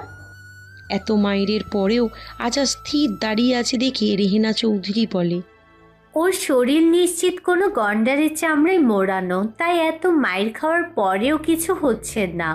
এই তোরা ওকে নিয়ে নদীর ধারে ফেলে দিয়ে আয়। রেহেনা চৌধুরীর এমন আদেশ শুনে আহাদ আর কিছু না ভেবে আরোহীকে বলে, এই আরোহী, তুই প্লিজ বল ওকে ফেলে না দিয়ে আসতে। আর আরোহী, আমি তোকে কখনো ক্ষমা করব না। আমার সামনে আমার বন্ধুকে মিথ্যে বলে এভাবে মাইর খাওয়ালি, কি দোষ ছিল ওর? ওর প্রাপ্য শাস্তিও পেয়েছে, খুব লাগতে এসেছিল না আমার সাথে, এখন বুঝুক কেমন লাগে। আরোহী, এসবের বাণী কি? এই ছেলেটা ওর পরিচিত, তাহলে তুই কেন বললি ও তোদের বিরক্ত করছে? ওর এই শাস্তিটা পাওয়ার দরকার, তাই সুযোগটা কাজে লাগালাম। সাহস কত বড়, আমার সাথে পাঙ্গা নিতে আসে। এটা তুই ঠিক করলি না, একটা নির্দোষ ছেলেকে এভাবে মায়ের খাওয়ালি। একদিন এভাবেই আমি আমার ছেলেকে হারিয়েছি। রেহেনা চৌধুরীর কথা শুনে আরোহী বেশ অবাক হয়ে যায়। এইদিকে আজাদ দাঁড়িয়ে থাকতে পারছে না, মুখ দিয়ে রক্ত পড়ছে, তবুও খুব কষ্ট করে আহাদকে বলে, আহাত প্লিজ চল এখান থেকে, আমার খুব কষ্ট হচ্ছে। আজাদ, তুই একটু কষ্ট করে থাক, আমি তোকে হাসপাতালে নিয়ে যাচ্ছি। আরে ভাই, এটা গন্ডারের চামড়ায় মারানো শরীর, ছোট থেকে অনেক কষ্ট সহ্য করতে হয়েছে, তাই এখন আর কষ্ট হয় না, চল এখান থেকে। আরোহী, এই ছেলে কি নাম বললে যেন? কি আবার আজাদ? আজাদ? হ্যাঁ আন্টি, ওর নাম আজাদ, আমার বন্ধু। এখানে আমার বিয়েতে এসেছে, কিন্তু জানি না আরোহী কেন এমন করলো ওর সাথে। দাঁড়াও, আমার বাড়িতে ওষুধ আছে, ওকে ভিতরে নিয়ে আসো, ড্রেসিং করলেই সব ঠিক হয়ে যাবে। সেটা আর দরকার হবে না, আর তাছাড়া গরু মেরে পিণ্ডদান করে কি আর লাভ? এই আহাত, চল এখান থেকে। আজাদ কথাটা বলেই খুঁড়িয়ে খুঁড়িয়ে হাঁটতে শুরু করে। খুব কষ্ট হচ্ছে হাঁটতে, মুখের রুমালটাও রক্তে লাল হয়ে গেছে। আজাদের এমন অবস্থা দেখে আরোহীর বেশ কষ্ট হয়, কিন্তু সেই কষ্টকে ভাবনায় আসতে না দিয়ে, আন্টি তোমরা কিন্তু বিয়ের দিন সবাই আসবে আমাদের বাড়িতে, আমি বলে গেলাম। যাব। আমার ছেলে যদি থাকতো তাহলে নিশ্চয়ই খুব খুশি হতো, তোকেও আমার ছেলের বউ করে নিতাম। তোমার ওই চরিত্রহীন ছেলেকে বিয়ে করতে আমার বইই গেছে, থাকো আমি গেলাম। আর তোমরা সবাই এসো কিন্তু বিয়েতে। আরও এই কথাটা বলেই সেখান থেকে চলে যায়। এইদিকে রেহেনা চৌধুরীর কেন জানি খুব কষ্ট হচ্ছে আজাদকে এভাবে শাস্তি দিয়ে। ভেতরটা যেন দুমড়ে মুচড়ে যাচ্ছে।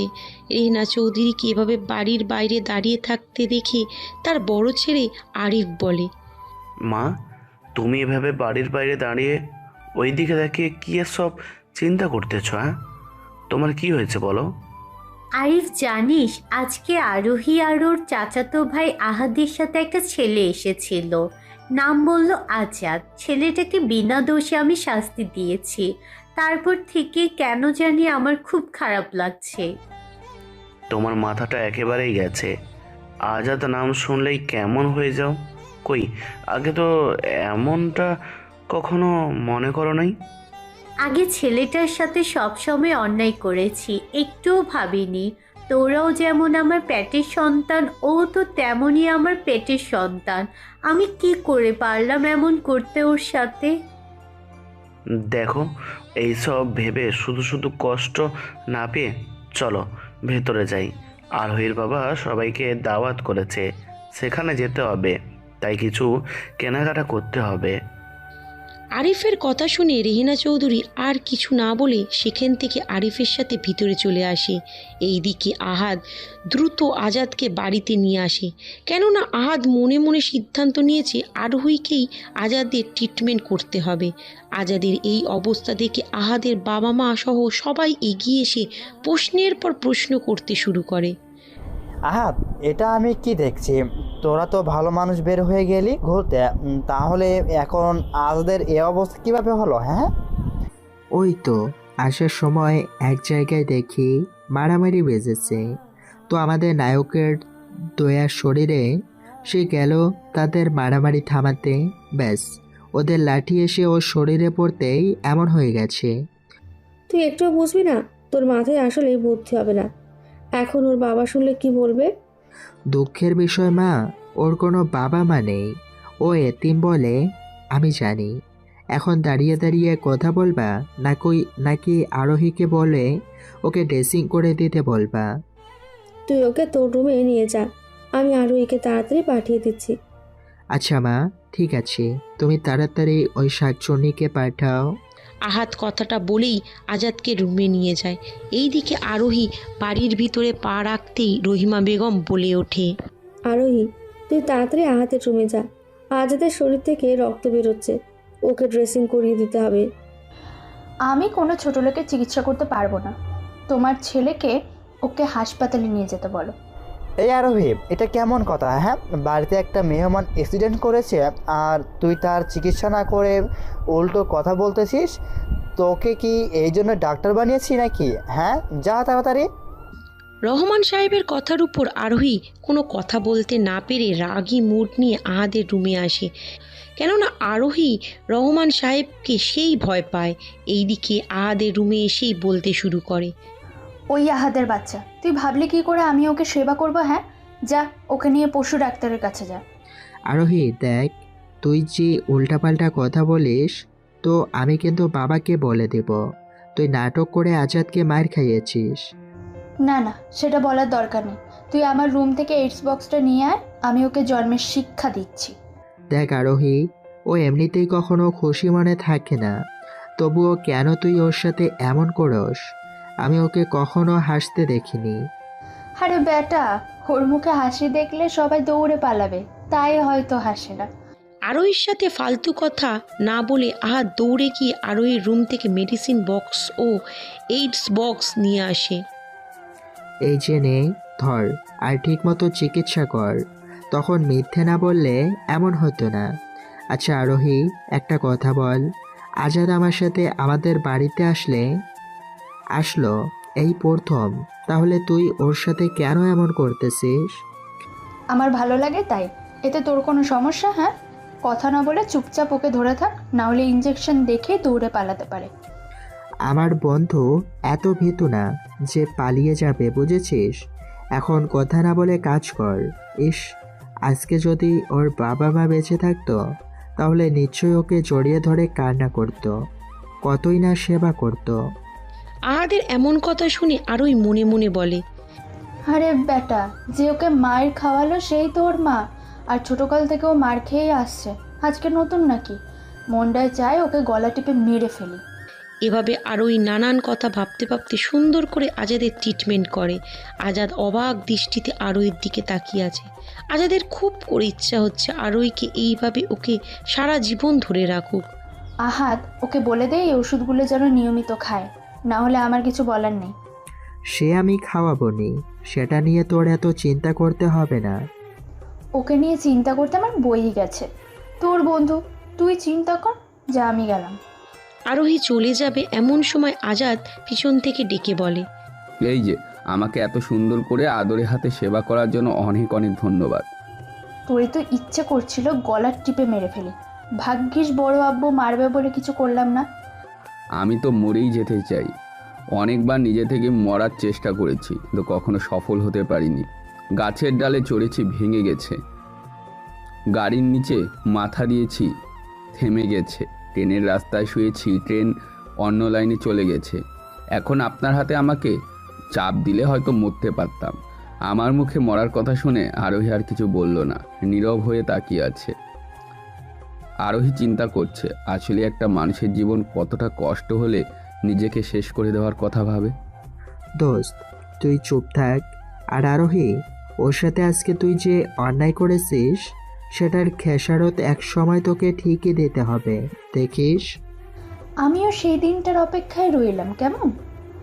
আরোহী কথাটা বলেই সেখান থেকে চলে যায়। এইদিকে দেখতে দেখতে একদিন চলে যায়।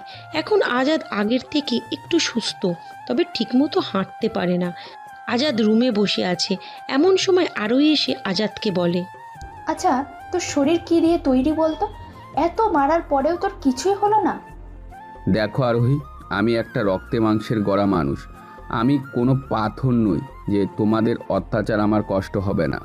তোমাদের এই কষ্ট সহ্য করতে করতে আমার পিঠ দেওয়ালে ঠেকে গেছে। আর কষ্ট সহ্য করার মতন জায়গা নেই।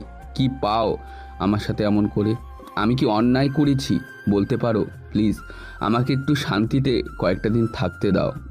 আমি আহাতদের বিয়েটা শেষ হলেই চলে যাব। খোদার কসম, আহাত তোমার চাচাতো ভাই জানলে আমি এখানে কোনো দিনই আসতাম না।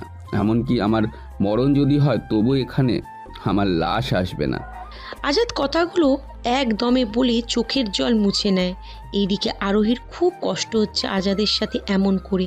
আসলেই তো একটা মানুষ, আর কত সহ্য করবে। আরোহী কিছু না বলে চিন্তিত মন নিয়ে চলে যায়। আরোহী মনে মনে সিদ্ধান্ত নেয় আর আজাদের সাথে এমন করবে না। রাতে আজাদ আর আহাত রুমে বসে আছে এমন সময়। কি রে আজাদ, তোর এখন কি অবস্থা? কাজে চাপে তো তোর কাছে আসার সময় পাইনি। আন্টি, এই তো আগে থেকে ভালো। আশা করি কালকের মাঝেই পুরোপুরি সুস্থ হয়ে উঠব আর আহাদের বিয়েতে বেশ মজা করব।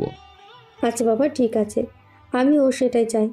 আচ্ছা তোরা ঘুমা, আমি বরং এখন যাই। রহিমা বেগম উপরের কথা বলেই সেখান থেকে চলে যায়। আর এইদিকে আরোহী বিছানায় শুয়ে শুয়ে ভাবছে আজাদের বলা কথাগুলো। আচ্ছা, ও কেন বললো ওর মরণ হলেও যেন ওর লাশ এই গ্রামে না আসে?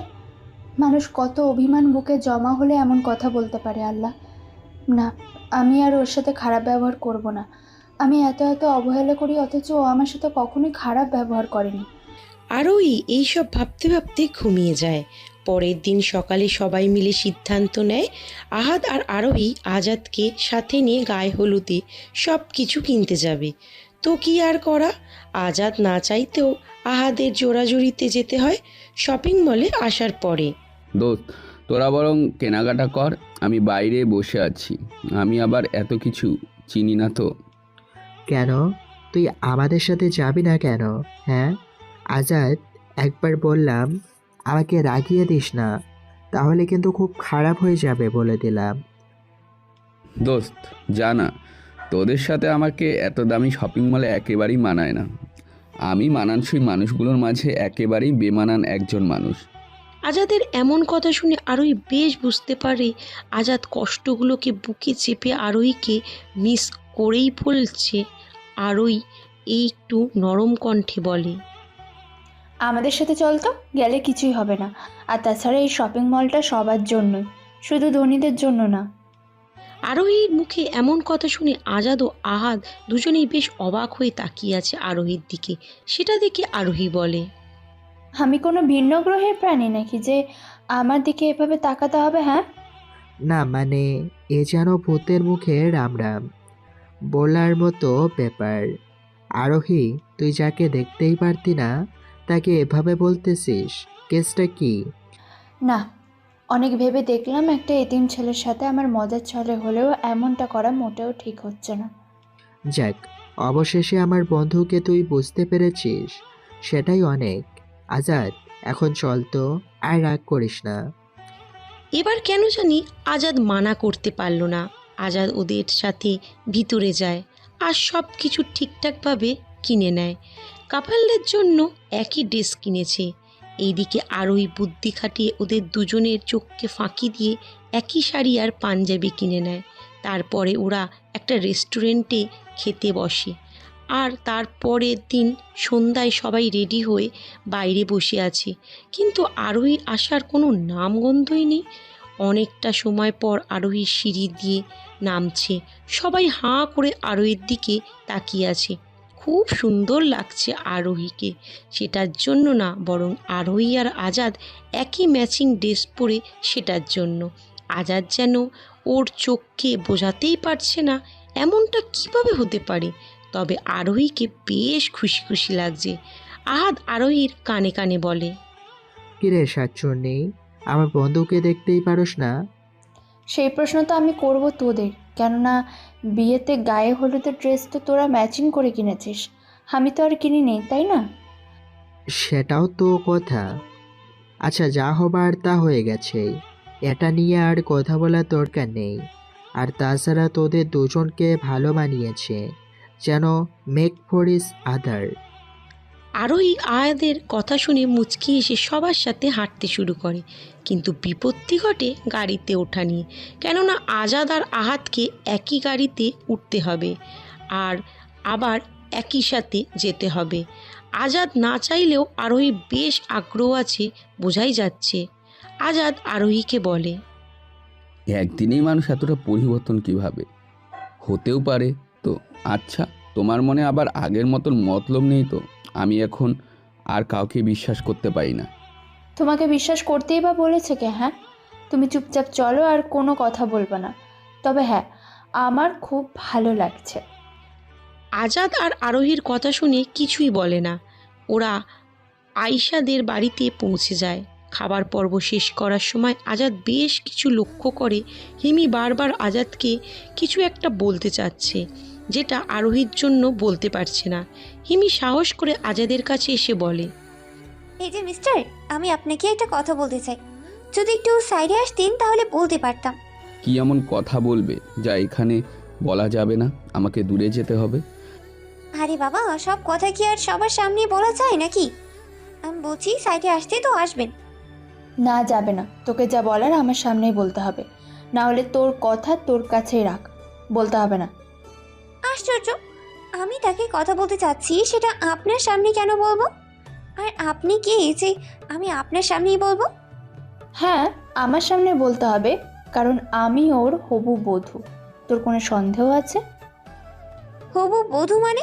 সেদিন না আপনি ওর সাথে ঝগড়া করলেন, কথায় কথায় অপমান করলেন, আজকে হঠাৎ হবু স্বামী কিভাবে হলো? আমার যখন ইচ্ছে ওকে মারবো, যখন ইচ্ছে কাটবো, আবার আদর ভালোবাসা দিয়ে পুষিয়ে দেব। সেটা তোকে বলতে হবে নাকি? এই চলো তো, এসব ফালতু মেয়ের সাথে কথা না বলাই ভালো। আজাদ আরোহীর কথা শুনে ধ্যানের মাঝে ছিল। তার জন্য আরোহী আজাদের হাত ধরে টান দিতেই আজাদ অবাক হয়ে যায়। আরোহী তাড়াতাড়ি আশা হলুদ লাগিয়ে আজাদকে সাথে নিয়ে ফাঁকে এসে বসে আছে। সেটার জন্য আজাদ আরোহীকে বলে, আমি বুঝছি না তুমি কি এমন দেখলে যে ওই দিন আমার উপরে তোমার ভালোবাসা উঠলে পড়তে শুরু করলো? তোকে ভালোবাসতে আমার বয়েই গেছে। আমি তো শুধু দেখছি হিমির বাচ্চা যেন তোর সাথে প্রেম করতে না আসে। বারে, তুমি যদি আমাকে ভালো নাই বাসো তাহলে হিমি আমাকে একটু ভালোবাসলে সমস্যা কোথায়? বরং আমার তো ভালোই হবে, আমি একটা পিওর বয়ফ্রেন্ড ভক্ত গার্লফ্রেন্ড পাবো। চুপ, একটা কথাও বলবি না বলে দিলাম। সেদিন তোকে অবহেলায় হারিয়েছিলাম, কিন্তু আবার হারাতে চাই না। সেটা বললেই তো আর হবে না। আমি তো আর চাই না সেই মায়া আবার জড়িয়ে নিজেকে কয়লার আগুনে জ্বালাতে। সে দেখা যাবে সময় হলে। আর হ্যাঁ, একদম ওই শাকচুন্নি মেয়ের দ্বারের কাছেও যাবে না, এই আমি বলে দিলাম। আমি তো একটা চরিত্রহীন ছেলে, আমি তার কাছে যেতেই পারি।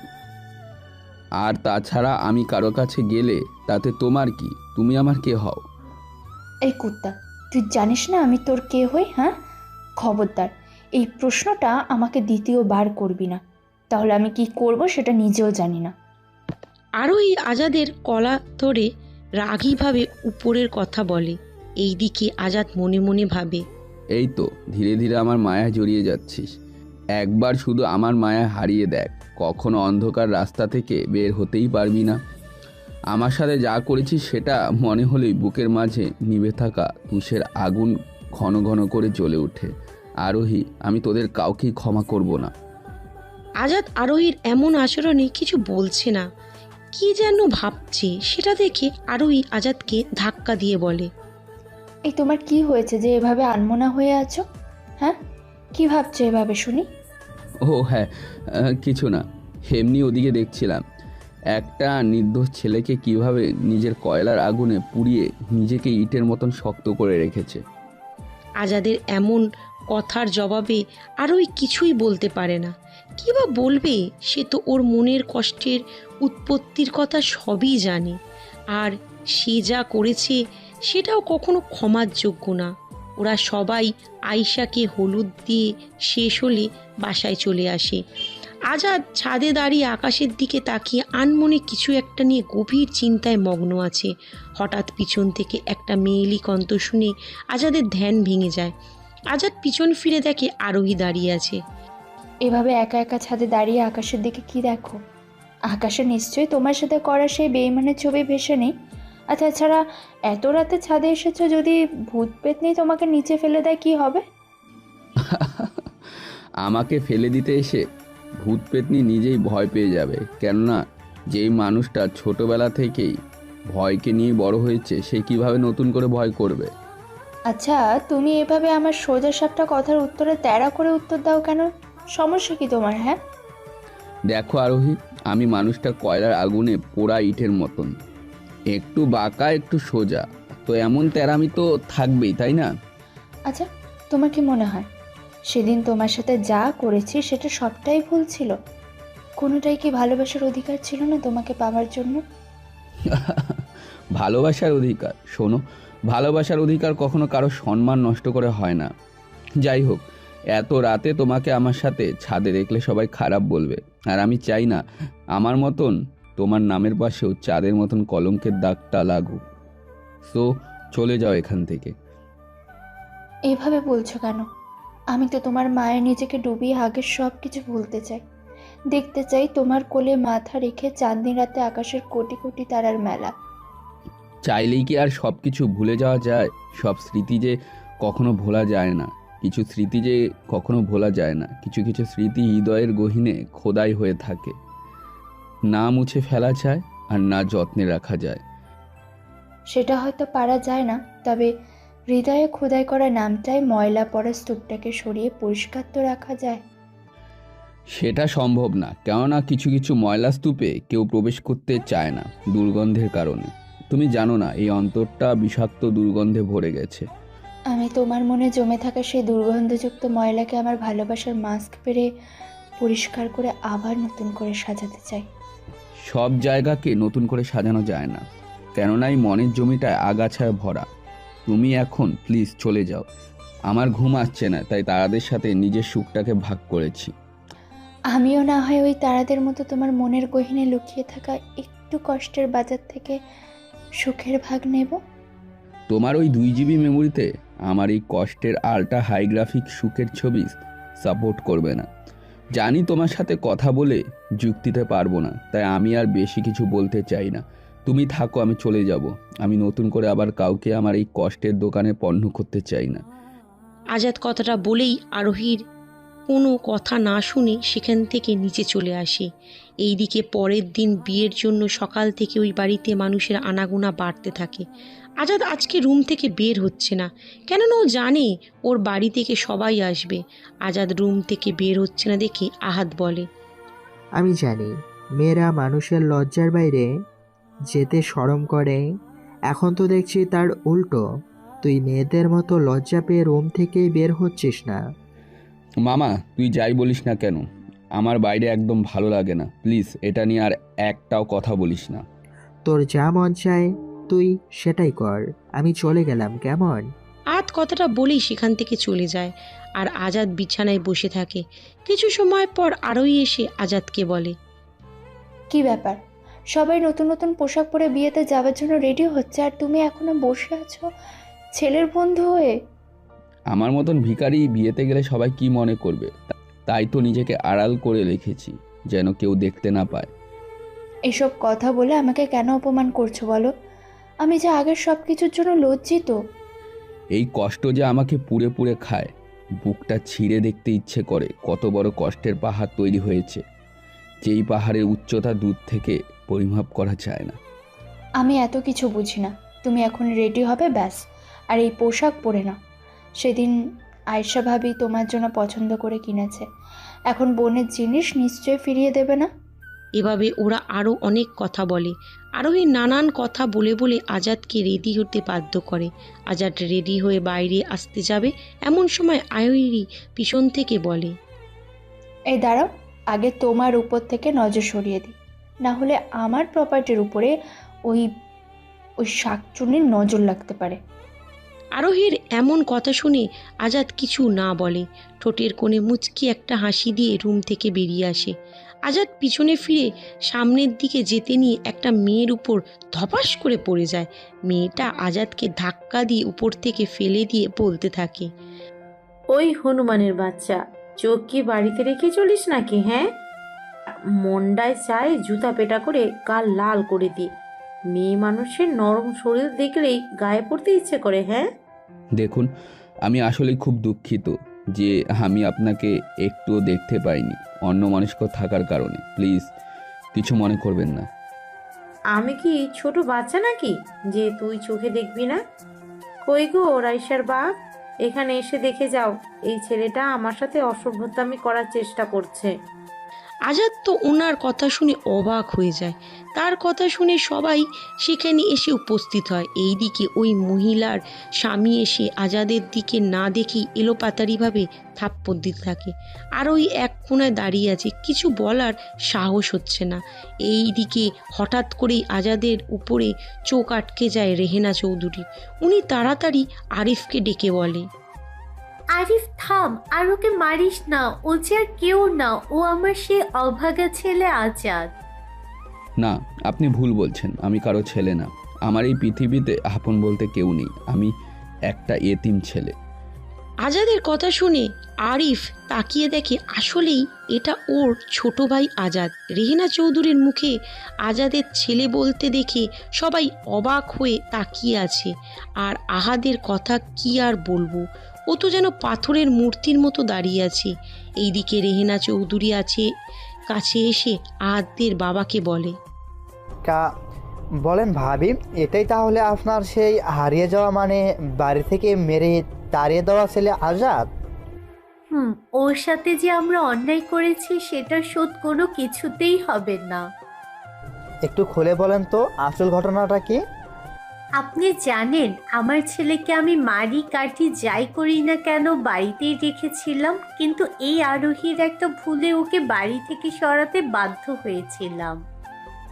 কি বলেন এসব? আজাদের বাড়ি থেকে চলে যাওয়ার পেছনে আরোহীর হাত আছে? আমি তো এর কিছুই বুঝতেছি না। একটু খুলে বলেন তো আসলে কেন এমন হয়েছিল? আজকে আমি সব বলবো, শোনেন তাহলে। আমরা সব সময় আজাদকে অবহেলা করে এসেছি, সব সময় মারধর করেছি, এমনকি ঠিকমতো খেতেও দিতাম না। নিজের ছেলেও হয়েছে বছরের পর কাজের ছেলে হয়ে। এই তো সেদিনের একটা ঘটনা। ফ্লোরে পাটি পেতে বসে চোখের পানি আর নাকের পানি এক করে লাল টকটকে ভাত খাচ্ছে আজাদ। চোখ দিয়ে যেন পানির বন্যা আর কান দিয়ে যেন ধোঁয়া বেরোচ্ছে, কেননা ভাতে মরিচ গুঁড়ো মেশানো। কারণ সাদা ভাতের কালার লাল হয়ে গেছে। এমনটা প্রতিদিন হয় না, তবে একটু ভুল হলেই এমন নির্যাতনের শিকার হতে হয় আজাদকে। আজাদ লুকিয়ে কলেজে যাওয়ার কারণেই হতে হয়েছে আজকে এমন নির্যাতনের শিকার। কেননা ওই পরিবারের কেউ চায় না আজাদ পড়াশোনা করে কাজের লোক থেকে মানুষের মতো মানুষ হোক। তোকে বলেছি না কাজ ফাঁকি দিয়ে কলেজে যাওয়া চলবে না। আরে আমাদের কি জমি জমার কম আছে নাকি? হ্যাঁ, ওই সব তো তোকেই দেখতে হবে। তো পড়াশোনা করে কি করবি? ভাইয়া, আমি তো তোমাদের কারোর কথা না শুনে থাকি না। যখন যা বলেছো আমি তখন তাই শুনি, তারপরেও কেন এমন করছো আমার সাথে? কি আর বলবো বল তোকে, তোর মাই তো দেখতে পারে না, তো আমি আর কি দেখবো? তবে যাই বলিস না কেন, তুই কাজ করাতে আমাদের একটা উপকার ঠিকই হচ্ছে, আর সেটা হলো কাজের লোককে টাকা দিতে হচ্ছে না। মরিচ মাখানো এক মুঠো ভাত দিলেই হয়ে যাচ্ছে। খা ভাই খা, খুব সুন্দর দেখতে লাগছে ভাতের কালারটা, একদম টকটকে লাল। আরিফ, ওর সাথে কথা বলে নষ্ট না করে যা, ভার্সিটিতে যা। আর এই যে নবাবের পোলা, তাড়াতাড়ি গিলার মধ্য দিয়ে রহিমের সাথে গরু নিয়ে মাঠে যা। কাট। আম্মা, আজকে না বাড়িতে পোলাওয়ের কোরমা হবে, আমাকে একটু দিবে? আমি কতদিন হলো পোলাওয়ের মাংস খাই না, নাম শুনলেই জিভের পানি এসে যায়। আহারে, তোর মুখে এইসব ভরবে না। আচ্ছা, যেহেতু আশা করেছিস তো সবার খাওয়া শেষে প্লেটে যে পড়ে থাকে ওইগুলো দিতে বলবো নি। আম্মা, আমি কি তোমার সৎ ছেলে বলো তো? ভাইকে কি সুন্দর আদর করো, কই আমাকে তো তার ছিটে ফুটাও করো না। ছেলে হয়ে জন্ম নিয়েছিস, যদি মেয়ে হয়ে জন্ম নিতি তাহলে রাজকন্যার মতো আদরে থাকতি। আম্মা, আল্লাহ তো আমাকে তোমাদের মন পরীক্ষা করার জন্য ছেলে করে পাঠিয়েছে, তাহলে এতে আমার দোষ কোথায় যে আমাকে এত কষ্ট দিচ্ছ? চুপ, আমাকে জ্ঞান দিতে আসবি না, তাহলে কিন্তু গরম খুন্তি দিয়ে জিভ পুড়িয়ে দিব। যা কাজে যা। আজাদ আর কিছু না বলে সেখান থেকে খেয়ে কাজে চলে যায়। বিকেলে ওর টিউশনের টাকা দিয়ে আরোহীর জন্য লাল টুকটুকে কাচের চুড়ি কিনে নিয়ে আসে। আজকে আরোহী ওদের বাড়িতে এসেছে। আরে আরোহী যে, কি অবস্থা তোমার? আর কখন এসছো? ভাইয়া, আমি তো এই একটু আগে এসেছি আর আন্টির সাথে কথা বলছি। ও আচ্ছা, আর এই আজাদ, ওকে কফি এনে দে তো তাড়াতাড়ি। আরিফ কথাটা বলেই সেখান থেকে চলে যায়, আর এইদিকে আজাদ কফি নিয়ে এসে আরোহীকে বলে, আরোহী, তোমার জন্য আমি কাচের চুড়ি নিয়ে এসেছি, বিকেলে তোমাকে দিব পুকুর পাড়ে এসে। কিন্তু সবার বয়ফ্রেন্ড কত দামি দামি জিনিস দেয়, আর তুমি আমাকে দাও শুধু কাচের চুড়ি। জানো, কাচের চুড়ি হাতে দিলে যখনই হাঁটবে তখনই যে টুংটাং শব্দ ফিলিংসটা পাবে, সেই ফিলিংসটা আর কোনো কিছুতেই পাবে না। তোমার এই কথার মায়ায় পড়েছি বলেই আজও তোমার মতো ছেলেকে নিজের বয়ফ্রেন্ড করে রেখেছি, না হলে কবেই ছুঁড়ে ফেলে দিতাম। তার মানে তুমি আমাকে মন থেকে ভালোবাসো না? আরোহী, তুমি আমাকে কি শোনাচ্ছ বলো? যা শুনেছ সেটাই। তোমার কি মনে পড়ে আমাকে কখনো ভালো কিছু গিফট করেছো? আমার কি আশা করে না বয়ফ্রেন্ডের থেকে দামি একটা গিফট পাই? আমারও তো খুবই ইচ্ছা করে তোমাকে দামি জিনিসপত্র গিফট দিতে, কিন্তু টাকার অভাবে সেটা পারি না। তবে চিন্তা করিও না, এক সময় তোমাকে বড় গিফট দিয়ে খুব করে চমকে দেব, দেখবে। তোর গিফট তোর কাছেই রাখিস কেমন? আমি গেলাম। আচ্ছা, চলে যাও, তবে বিকালে পুকুর পাড়ে আইসো কিন্তু, না হলে আমি খুব কষ্ট পাবো। আরোহী কোনো কথা না বলে সেখান থেকে চলে যায়। আসলে আরোহী আজাদের সাথে 2 বছর হলো রিলেশনশিপে আছে, কিন্তু এই 6 মাস হলো আজাদের সাথে বেশ বাজে ব্যবহার করে, যে ব্যবহারটা আজাদ নিতে পারছে না। আজাদ বিকেলে বাড়ি থেকে কাঁচের চুড়ি লুকিয়ে নিয়ে যেতে নিলেই আজাদের মা দেখে ফেলে, তাই দাঁড় করিয়ে বলে, আজাদ, তোর গামছার নিচে ওইটা কি দেখি, বের কর তো। না মা, কিছু না। তুই বের করবি নাকি আমি বের করব, কোনটা? এবার আজাদ ওর মায়ের ধমক শুনে চুড়িগুলো বের করে ওর মায়ের সামনে ধরতেই রেহেনা চৌধুরী আজাদের গালে ঠাস করে থাপ্পড় দিয়ে বলে, তাই তো বলি, আমার বাজারের টাকার থেকে প্রতিদিন টাকা কম হয় কেন? তুই চুরি করতে শিখেছিস? হ্যাঁ আম্মা, আমি এটা চুরি করিনি, আমার টিউশনের টাকা দিয়ে কাচের চুড়ি কিনেছি আরোহীকে দিবর জন্য। আরোহী, তোর ওই চুরি নেবার জন্য বুঝি বসে আছে? তুই জানিস আরোহী, নিজে বলে গেছে তুই ওর জন্য বাজারের টাকা থেকে টাকা চুরি করে ওর জন্য কাছে চুরি কিনেছিস। মা, তুমি বিশ্বাস করো, আমি এটা চুরি করিনি। এটা আমার টিউশনের টাকা। আর আরোহী এটা কেন বলবে তোমাকে? আজাদের কথার জবাব রেহেনা চৌধুরী কিছু বলতে যাবে, তার আগেই আরিফ এসে কিছু না শুনে আজাদকে মারতে শুরু করে আর বলতে শুরু করে, তোর এত বড় সাহস, যেই ঘরে খাস সেই ঘরেই চুরি করিস? হ্যাঁ, তোকে আজকে মেরেই ফেলবো। ভাইয়া, আমি টাকা চুরি করিনি। এই চুরি আমি আমার টিউশনের টাকা থেকে কিনেছি। আরিফ, বাদ দে তো, এই সামান্য টাকার কারণে ওকে মেরে শুধু হাত ব্যথা করিস না। মা, তুমি এতগুলো টাকার কথা বাদ দিতে বলেছো? হ্যাঁ, তুমি জানো ওখানে 1 লাখ টাকা রাখা ছিল। কি বলিস? ও তো একজোড়া কাচের চুড়ি কিনেছে, সেটা তো আর 1 লাখ টাকার দামের না, তাই না? মা, তুমি জানো না, ও এই টাকা নিয়ে গ্রামের অনেক মানুষকে দিয়েছে আর বলেছে বিপদে পাশে দাঁড়াবে সব সময়। কি, ওর এত বড় সাহস? আমার টাকা চুরি করে নিয়ে জনদরদি সেজে বেড়ানো বের করছি। উপরের কথাটা বললেই মারতে শুরু করে। এইদিকে একে তো টাকা চুরির দায়, তার উপরে আরোহীর বলা কথা দুটোর রাগ একসাথে মেটাচ্ছে।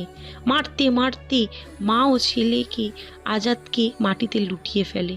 আজাদের বুকের উপরে আরিফ পা দিয়ে লাঠি দিতে থাকে। খুব কষ্ট হচ্ছে, তবুও কিছু বলতে পারছে না। আরোহী দরজায় দাঁড়িয়ে এমন অবস্থা দেখে নিজেই চমকে ওঠে, কেননা আজাদকে শাস্তি দিতে চেয়েছে, কিন্তু এমনভাবে না। মা, তোমরা আমাকে আর মেরো না। আমি টাকা চুরি করিনি। ওই টাকা আমার জমানো টাকা। আর আরোহী যা বলছে সব মিথ্যে। চুপ থাক, আর তুই এখনই আমার বাড়ি থেকে বেরিয়ে যাবি। কোনোদিন আমার বাড়িতে পা রাখবি না। কোনো চোরের জায়গা আমার বাড়িতে হবে না। মা, আমাকে বাড়ি থেকে তাড়িয়ে দিবে সেটা বললেই তো হতো। এভাবে মিথ্যা অপবাদ কেন দিলে? আমাকে বলতে আমি এমনিতেই চলে যেতাম। দূর হয়ে যা আমার চোখের সামনে থেকে, তোর মুখ আর কখনো দেখতে চাই না। আজাদ এবার আরোহীর কাছে গিয়ে করুণ সুরে বলে, ভালোবাসতে না বললেই পারতে। 2 বছরের রিলেশনটা কখনো মিথ্যা হতে পারে না। তুমি হয় ভেবে দেখেছো আমার সাথে এটা করতে তোমার ভালো হবে, তাই করেছো। বেশ ভালো করেছো। ভালো থেকো, আর পারলে আমাকে ক্ষমা করে দিও। আজাদ কথাটা বলে রুমে এসে ওর কাগজপত্র নিয়ে বেরিয়ে যায়।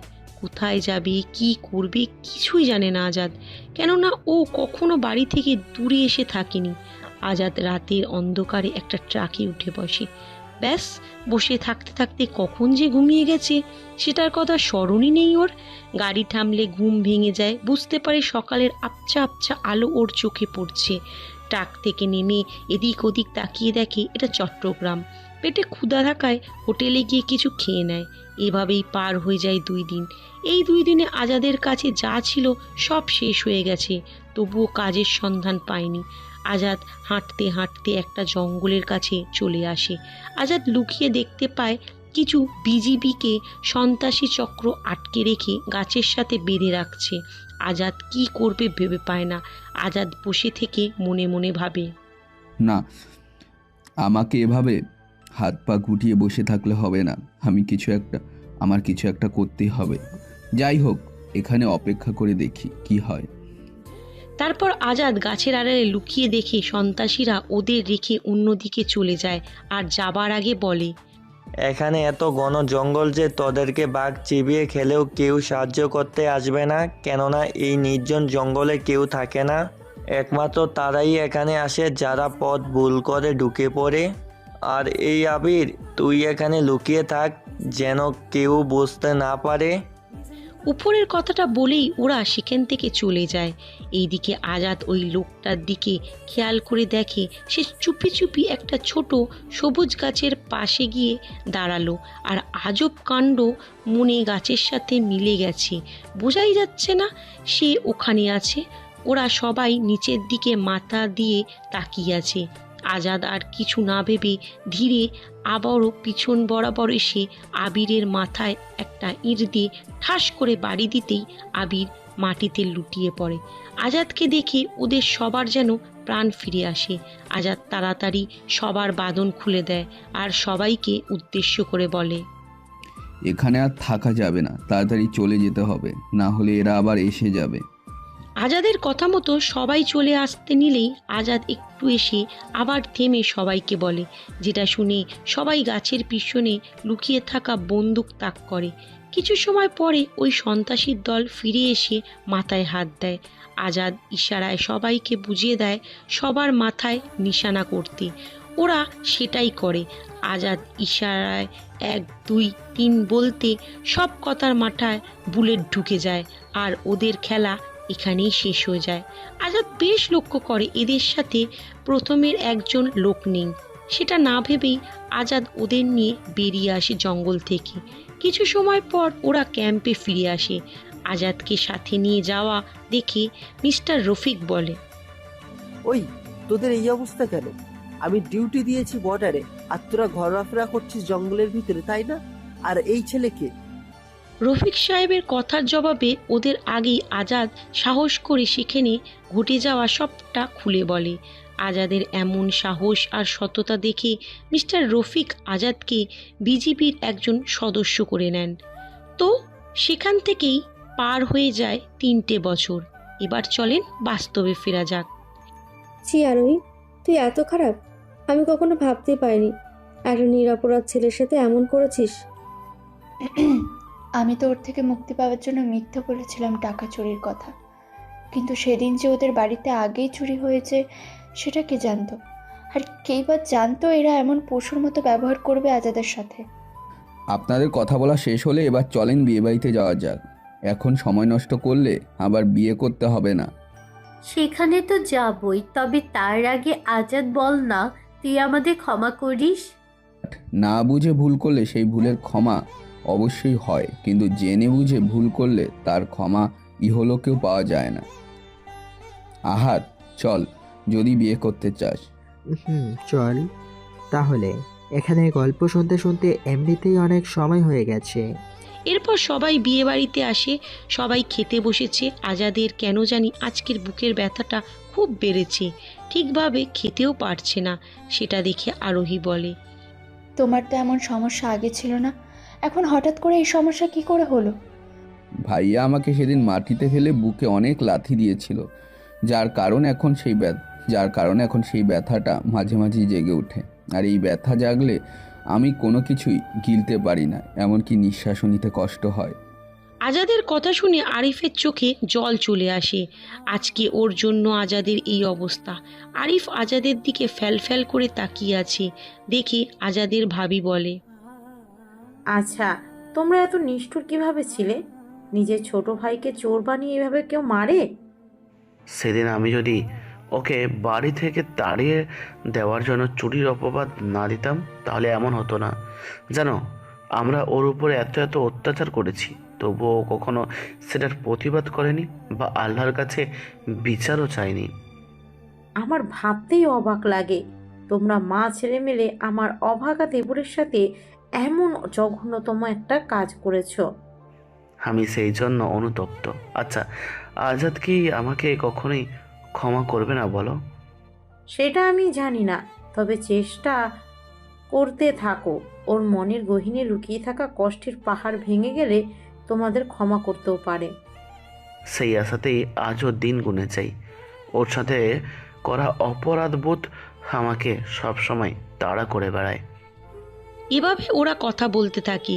এইদিকে খাবার শেষ করে আজাদ এক কোণে দাঁড়িয়ে আছে।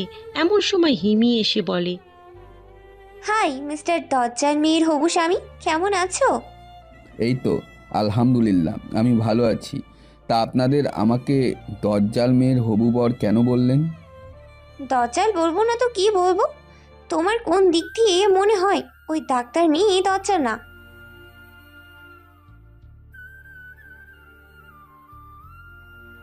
দেখেন মিস হিমি, যা বললেন সেটা আমি শুনেছি, আর কখনো বলিয়েন না, কেননা এই কথা যদি আরোহীর কান পর্যন্ত পৌঁছায় তাহলে আপনাকে টান দিয়ে ছিঁড়ে ফেলবে, সেটা কনফার্ম। আজাদের কথা শুনে হিমি বেশ ভয় পেয়ে যায়। আর এইদিকে কোথা থেকে যেন আরোহী সেখানে চলে আসে। ভাগ্য ভালো পুরো কথাটা আরোহী শোনেনি, তাই জিজ্ঞাসা করে, ওই শাকচুনি তোকে বলেছে না আমার প্রপার্টির দিকে একদম নজর দিবি না? তাহলে তো চোখ আমি উপড়ে ফেলবো। আমার কথা অমান্য করে তুই কথা বলছিস ওর সাথে? আরে আরোহী, বাদ দাও তো এসব। আর মিস সিমি, আপনি এখান থেকে যান তো, আমার আর এই সব ঝগড়া ভালো লাগছে না। আজাদের কথা শুনে হিমি সেখান থেকে চলে যায়। আর এইদিকে আরোহী আজাদকে ধরে নেয় একটা নিরিবিলি জায়গায় নিয়ে এসে বলে, আচ্ছা জান, আমাকে কি একবার ক্ষমা করা যায় না? সত্যি আমি সেই ভুলের জন্য অনুতপ্ত। তোমাকে পাওয়ার জন্য আজও পথ চেয়ে বসে আছি। ক্ষমতা শব্দটা শুনতে বা দেখতে ছোট মনে হলেও এর ব্যাস কিন্তু অনেক বড়। আর কি বললে, ক্ষমা কিভাবে করে সেটাই তো আমি জানি না, তাহলে ক্ষমা করব কি করে? ওই প্লিজ ক্ষমা করে দাও, আমি তোমাকে অনেক ভালোবাসি। বাসো, তবে হয়তো আমার থেকে বেশি না, মন প্রাণ দিয়ে আজও তোমাকেই ভালোবাসি। আরোহী, তুমি বলেছিলে না আমি সবসময় তোমাকে ছোট্ট কম দামি গিফট দিই? এখন তোমাকে অনেক বড় গিফট দেব, যেটা তুমি কল্পনাও করতে পারবে না। আমার কোনো গিফট চাই না, আমার শুধু তোমাকে চাই, বুঝেছ? একটা সময় যাকে দূরে ঠেলে দেওয়ার জন্য উঠে পড়ে লেগেছিলে, আজকে সেই মানুষটাকে কাছে পাওয়ার জন্য এত কিছু। দরকার হলে আমি আরও অনেক কিছু করব, তবুও আমার তোমাকেই চাই চাই চাই। এই কালে না পেলে পরকালেও ছাড়বো না। তুমি পাগল হয়ে গেছো। আজাদ কথাটা বলেই বুকে চাপ দিতে দিতে সেখান থেকে চলে আসে। আসলেই খুব ব্যথা করছে বুকে, যেন এই বুঝি প্রাণ পাখিটা উড়ে যাবে। বিয়ের সব কাজ শেষ হলে ওরা সবাই বউ নিয়ে চলে আসে। সবাই বাইরে বউকে নিয়ে ব্যস্ত। এদিকে আজাদ রুমে শুয়ে বুকের ব্যথায় ছটপট করতে থাকে আর বসে বসে দুটো চিঠি লেখে, যেন চোখের পানিতে বন্যা হয়ে যাচ্ছে। আজাদ ও স্যারের কাছে ফোন করে। এত রাত হয়েও রফিক সাহেব ফোন পেতেই রিসিভ করে। হ্যাঁ আজাদ বল, তোদের কি অবস্থা? আর তোর মন কি আগের থেকে ভালো? স্যার, আপনি জানতেন আমি আমার অতীতে ফিরে যেতে চাই না, তারপরও কেন পাঠালেন এখানে? তুই তো আর এমনি যাইতি না, তাই তো আমি তোকে কৌশলে পাঠালাম, যেন সবাইকে দেখে খুশি হোস। আপনি জানেন না, খুশি আমার জীবন থেকে অনেক আগেই বিদায় নিয়ে গেছে। স্যার, আজকের বুকের ব্যথাটা খুব বেড়েছে। আজাদ তুই শুধু বল, আমি হেলিকপ্টার পাঠাচ্ছি তোকে আনার জন্য। স্যার, আস্তে আস্তে হয়তো আমি এই দুনিয়ার মায়া ছেড়ে পরপারে পাড়ি জমাবো। স্যার, আমার একটা রিকোয়েস্ট রাখবেন? বল, তোর কথা রাখবো না এটা কি করে হয়? আমি জানি আমার কথা আপনি রাখবেন। আমি চাই না আমার মৃত্যুর পরে আমার লাশ এখানে পড়ে থাক, যেখানে বেঁচে থাকতে জায়গা হয়নি। প্লিজ স্যার, আমার লাশটা আপনার ক্যাম্পের কবরস্থানে দাফন করিয়েন, তাহলে আর অন্তত মা ভাইয়ের চোখের সামনে মরে গিয়েও থাকতে হবে না। আজাদ কথা বলতে বলতেই হাত থেকে ফোনটা ছিটকে পড়ে যায়। প্রাণ পাখিটা ছটপট করতে করতে দুনিয়ার মায়া ত্যাগ করে চলে যায়। চোখের সামনে সাজানো সব স্মৃতি ধীরে ধীরে মুছে যেতে শুরু করে। এক পর্যায়ে আজাদের দেহ মাটিতে লুটিয়ে পড়ে, একদম নড়াচড়া করছে না। এইদিকে রফিক সাহেব বারবার আহাদকে কল দিচ্ছে, কিন্তু ওর ফোন লাগছে না। তাই তিনি দুটো হেলিকপ্টারের মাধ্যমে বেশ কিছু সময় পর আহাদের লোকেশনে চলে আসে। বাড়ির সবাই হেলিকপ্টারের শব্দ শুনে বাইরে এসে দেখে অনেকগুলো বিজিবি সদস্য হেলিকপ্টার থেকে রশ্মি বেয়ে নামছে। হেলিপ্যাড না থাকায় আহাদ ওর স্যারকে দেখে স্যালুট দিয়ে বলে, স্যার, আপনি হঠাৎ এই সময় আমার বাড়িতে কি মনে করে আসলেন বুঝলাম না তো। আজ কথা বলার সময় নেই, আজাদ ফোন করেছিল, ওর নাকি বুকের ব্যথাটা বেড়েছে। সেটা তো সেই বিকেল থেকেই বলছিল। তাও তুই আমাকে জানাবি না? ওকে তখন হাসপাতালে ভর্তি করানোর দরকার ছিল, কেননা ওর হার্টে একটা সমস্যা আছে যেটা আগে থেকেই। তার উপরে একটা গুলি লাগায় ওর বাচ্চা তো আগেই অনিশ্চিত ছিল। চল, ও কোথায় আছে? আচ্ছা স্যার, চলেন। ও এখন রুমে আছে, আমি অনেক সময় হলো ওর খোঁজ নিতে পারিনি। আহাদের পিছনে পিছনে সবাই আজাদের রুমে চলে আসে। দরজা ঠেলে ভিতরে চোখ পড়তেই সবাই হাঁ হয়ে যায়, কেননা আজাদের নিস্তব্ধ দেহটি মাটিতে লুটিয়ে আছে। আজাদের মা ও ভাই হাউমাউ করে কান্না করে। এদিকে আরোহী তো আজাদের লাশ দেখেই স্পট জ্ঞান হারিয়ে ফেলে। তুই আমাদের ক্ষমা না করে চলে গেলি আমাদের একা করে। আজাদ বাবা, আমার একবার চোখ খোল, আমি তোকে আর কখনো বকা দিব না, মায়েরও দিব না। প্লিজ আমাকে আম্মা বলে ডাক না। ভাই আমার, এভাবে শুয়ে থাকিস না। ওঠ ভাই, ওঠ, আমাদের একা করে চলে যেতে পারিস না। দেখুন, লাশের সামনে এভাবে কান্না করতে নেই। বেঁচে থাকতে যার মূল্য বোঝেন নাই, মরে যাওয়ার পর তার মূল্য বোঝে আর কি হবে। আমি আজাদকে 3 বছর ধরে চিনি। ওর মতো ভালো মনের মানুষ দ্বিতীয়টা দেখিনি। আপনারা হয়তো ওর কথা কখনো ভাবেন নাই, তবে ও আপনাদের কথা সবসময় ভেবেছে। তার জন্য আজাদ রেহেনা চৌধুরী নামে হাসপাতাল এবং আরিফ চৌধুরী নামে একটা স্কুল স্থাপন করেছে। আসলে আজাদ বিজিবির একজন স্পেশাল অফিসার থাকায় সাথে সাথে নাম করা একজন বিজনেসম্যানও ছিল। ও চাইলে চিকিৎসা করাতে পারত, কিন্তু করেনি। কেন জানেন? ও বলতো ওর বুকে নাকি আপনাদের মা ছেলের আশীর্বাদ। স্যার, আমি কিছুই চাই না, আপনি আমার সন্তানকে আমার কোলে এনে দেন। সেটা যদি সম্ভব হতো তাহলে কি মানুষ মরার পরে কান্না করতো? যেভাবেই হোক তাকে আবার ফিরিয়ে আনতো। রফিক সাহেব কথাটা বলার সাথে সাথেই টেবিলের উপর 2টা চিঠি দেখতে পায়। চিঠিটা হাতে নিয়ে দেখে একটাই লেখা বরকে আম্মা, আর একটাই লেখা প্রিয় আরোহী। রফিক সাহেব 2টো চিঠি দুজনের হাতে দেয়। প্রথমে মিসেস রেহেনা চৌধুরী চিঠিটা খুলে পড়তে শুরু করে। আম্মা, বেঁচে থাকতে তো আর ডাকতে পারিনি, তাই মরণকালেই একটা মন ভরে ঢেকে নিলাম। জানো আম্মা, আমার না খুব কষ্ট হচ্ছে। মনে হচ্ছে আমার বুকের উপর কেউ 1000 টন ওজনের পাথর রেখেছে। তোমরা এসে সেই পাথরটা সরিয়ে দাও, আমি সহ্য করতে পারছি না। জানো আম্মা, আমি না সেদিন ওই টাকা তোমাদের থেকে চুরি করিনি। বিশ্বাস করো, আমি চোর না। ভালো থাকো। আর আমার মতন অপদার্থ ছেলের মুখে মূল্যবান আম্মা ডাক শুনতে হবে না। আর কলম চললো না। আল্লাহ হাফেজ। পারলে ক্ষমা করে দিয়েন। ছেলে হিসেবে আপনার সেবা করতে পারিনি। রেহেনা চৌধুরী চিঠিটা পড়েই কান্নায় ভেঙে পড়ে। এইদিকে আরোহী চিঠিটা খোলার সাহস পাচ্ছে না। অনেক সময় পর চিঠিটা খুলে সবার সামনেই পড়তে শুরু করে। প্রিয় আরোহী, তোমাকে শেষবারের মতন ভালোবাসি বলাটা আমার নাসিবে হলো না।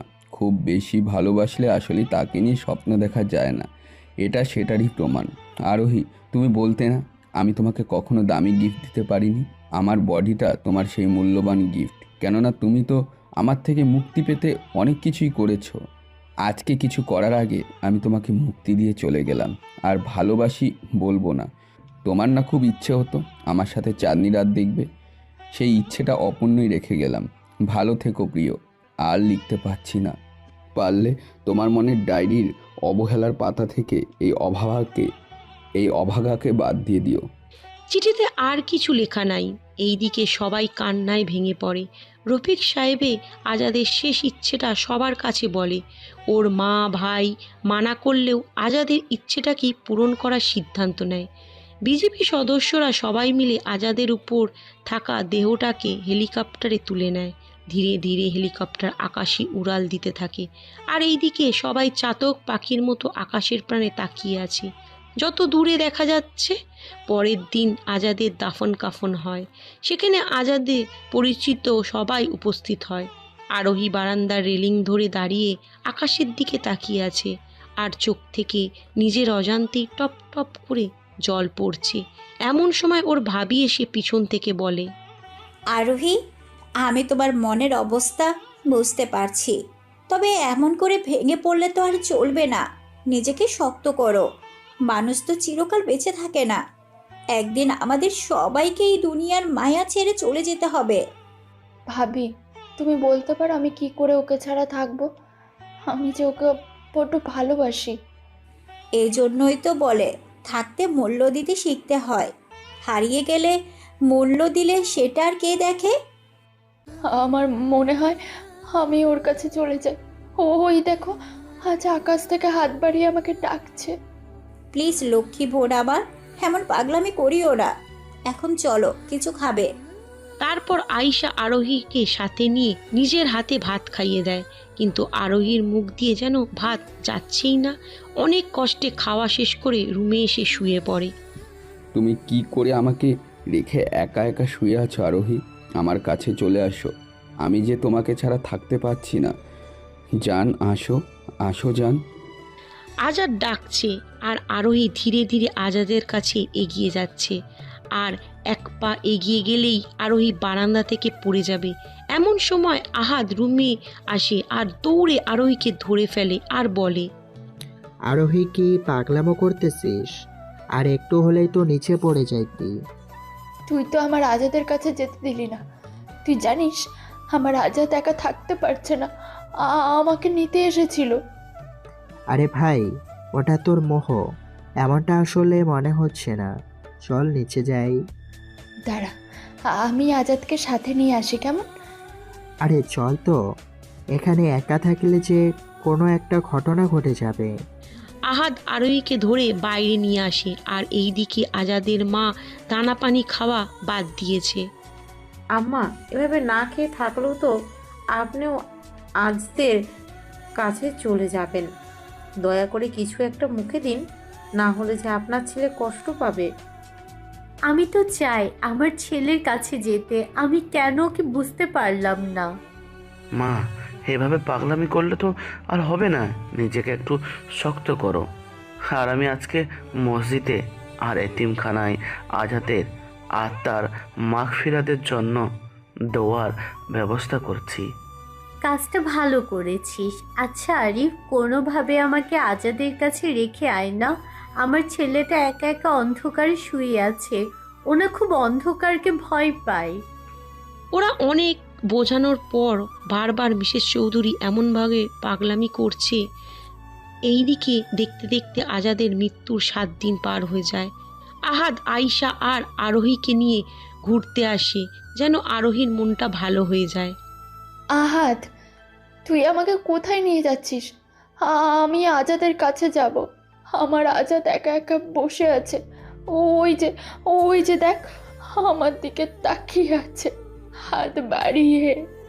আরোহীর কথা শুনে আহাদ ও আয়শা সেই দিকে তাকিয়ে দেখে কিছুই নেই। মুহূর্তেই ওরা আরোহীর দিকে ফিরতেই দেখতে পায় আরোহী রাস্তার মাঝখানে চলে যাচ্ছে। আহাদ দৌড়ে গিয়ে আরোহীর হাত টান দিয়ে নিয়ে আসে। পাগল হয়ে যাচ্ছিস? হ্যাঁ, ওইদিকে কিছু নাই, চল বাসায় যাই। আরোহীর চোখ থেকে পানি পড়েই যাচ্ছে। ওরা 3 জনে বাসার দিকে হেঁটে চলেছে আর পিছন থেকে আজাদ হাত বাড়িয়ে ডাকছে, এই যে আমার প্রিয়সী, আমাকে একা ফেলে কোথায় যাচ্ছ? আসো আমার কাছে, আসো। এই গল্পের শেষ এখানেই দিয়ে দিলাম। জানি না গল্পের মাধ্যমে কতটুকু বোঝাতে পেরেছি, তবে একটা রিকোয়েস্ট, কাউকে এমনভাবে আঘাত করবেন না যেই আঘাত তাকে মৃত্যুর দুয়ারে পৌঁছে দেয়। অবহেলা কখনো ভালো কিছু পেতে দেয় না, কিন্তু গল্পটা তার জলজ্যান্ত প্রমাণ। ভালো থাকবেন সবাই, আল্লাহ হাফিজ। প্রিয় শ্রোতাগণ, গল্পটি এখানেই সমাপ্ত করা হলো। গল্পটি কেমন লাগলো অবশ্যই কমেন্ট করে জানাবেন। আর এরকম নতুন নতুন গল্প পেতে আমাদের চ্যানেলটিকে সাবস্ক্রাইব করে পাশে থাকবেন। আজকের জন্য বিদায় নিচ্ছি।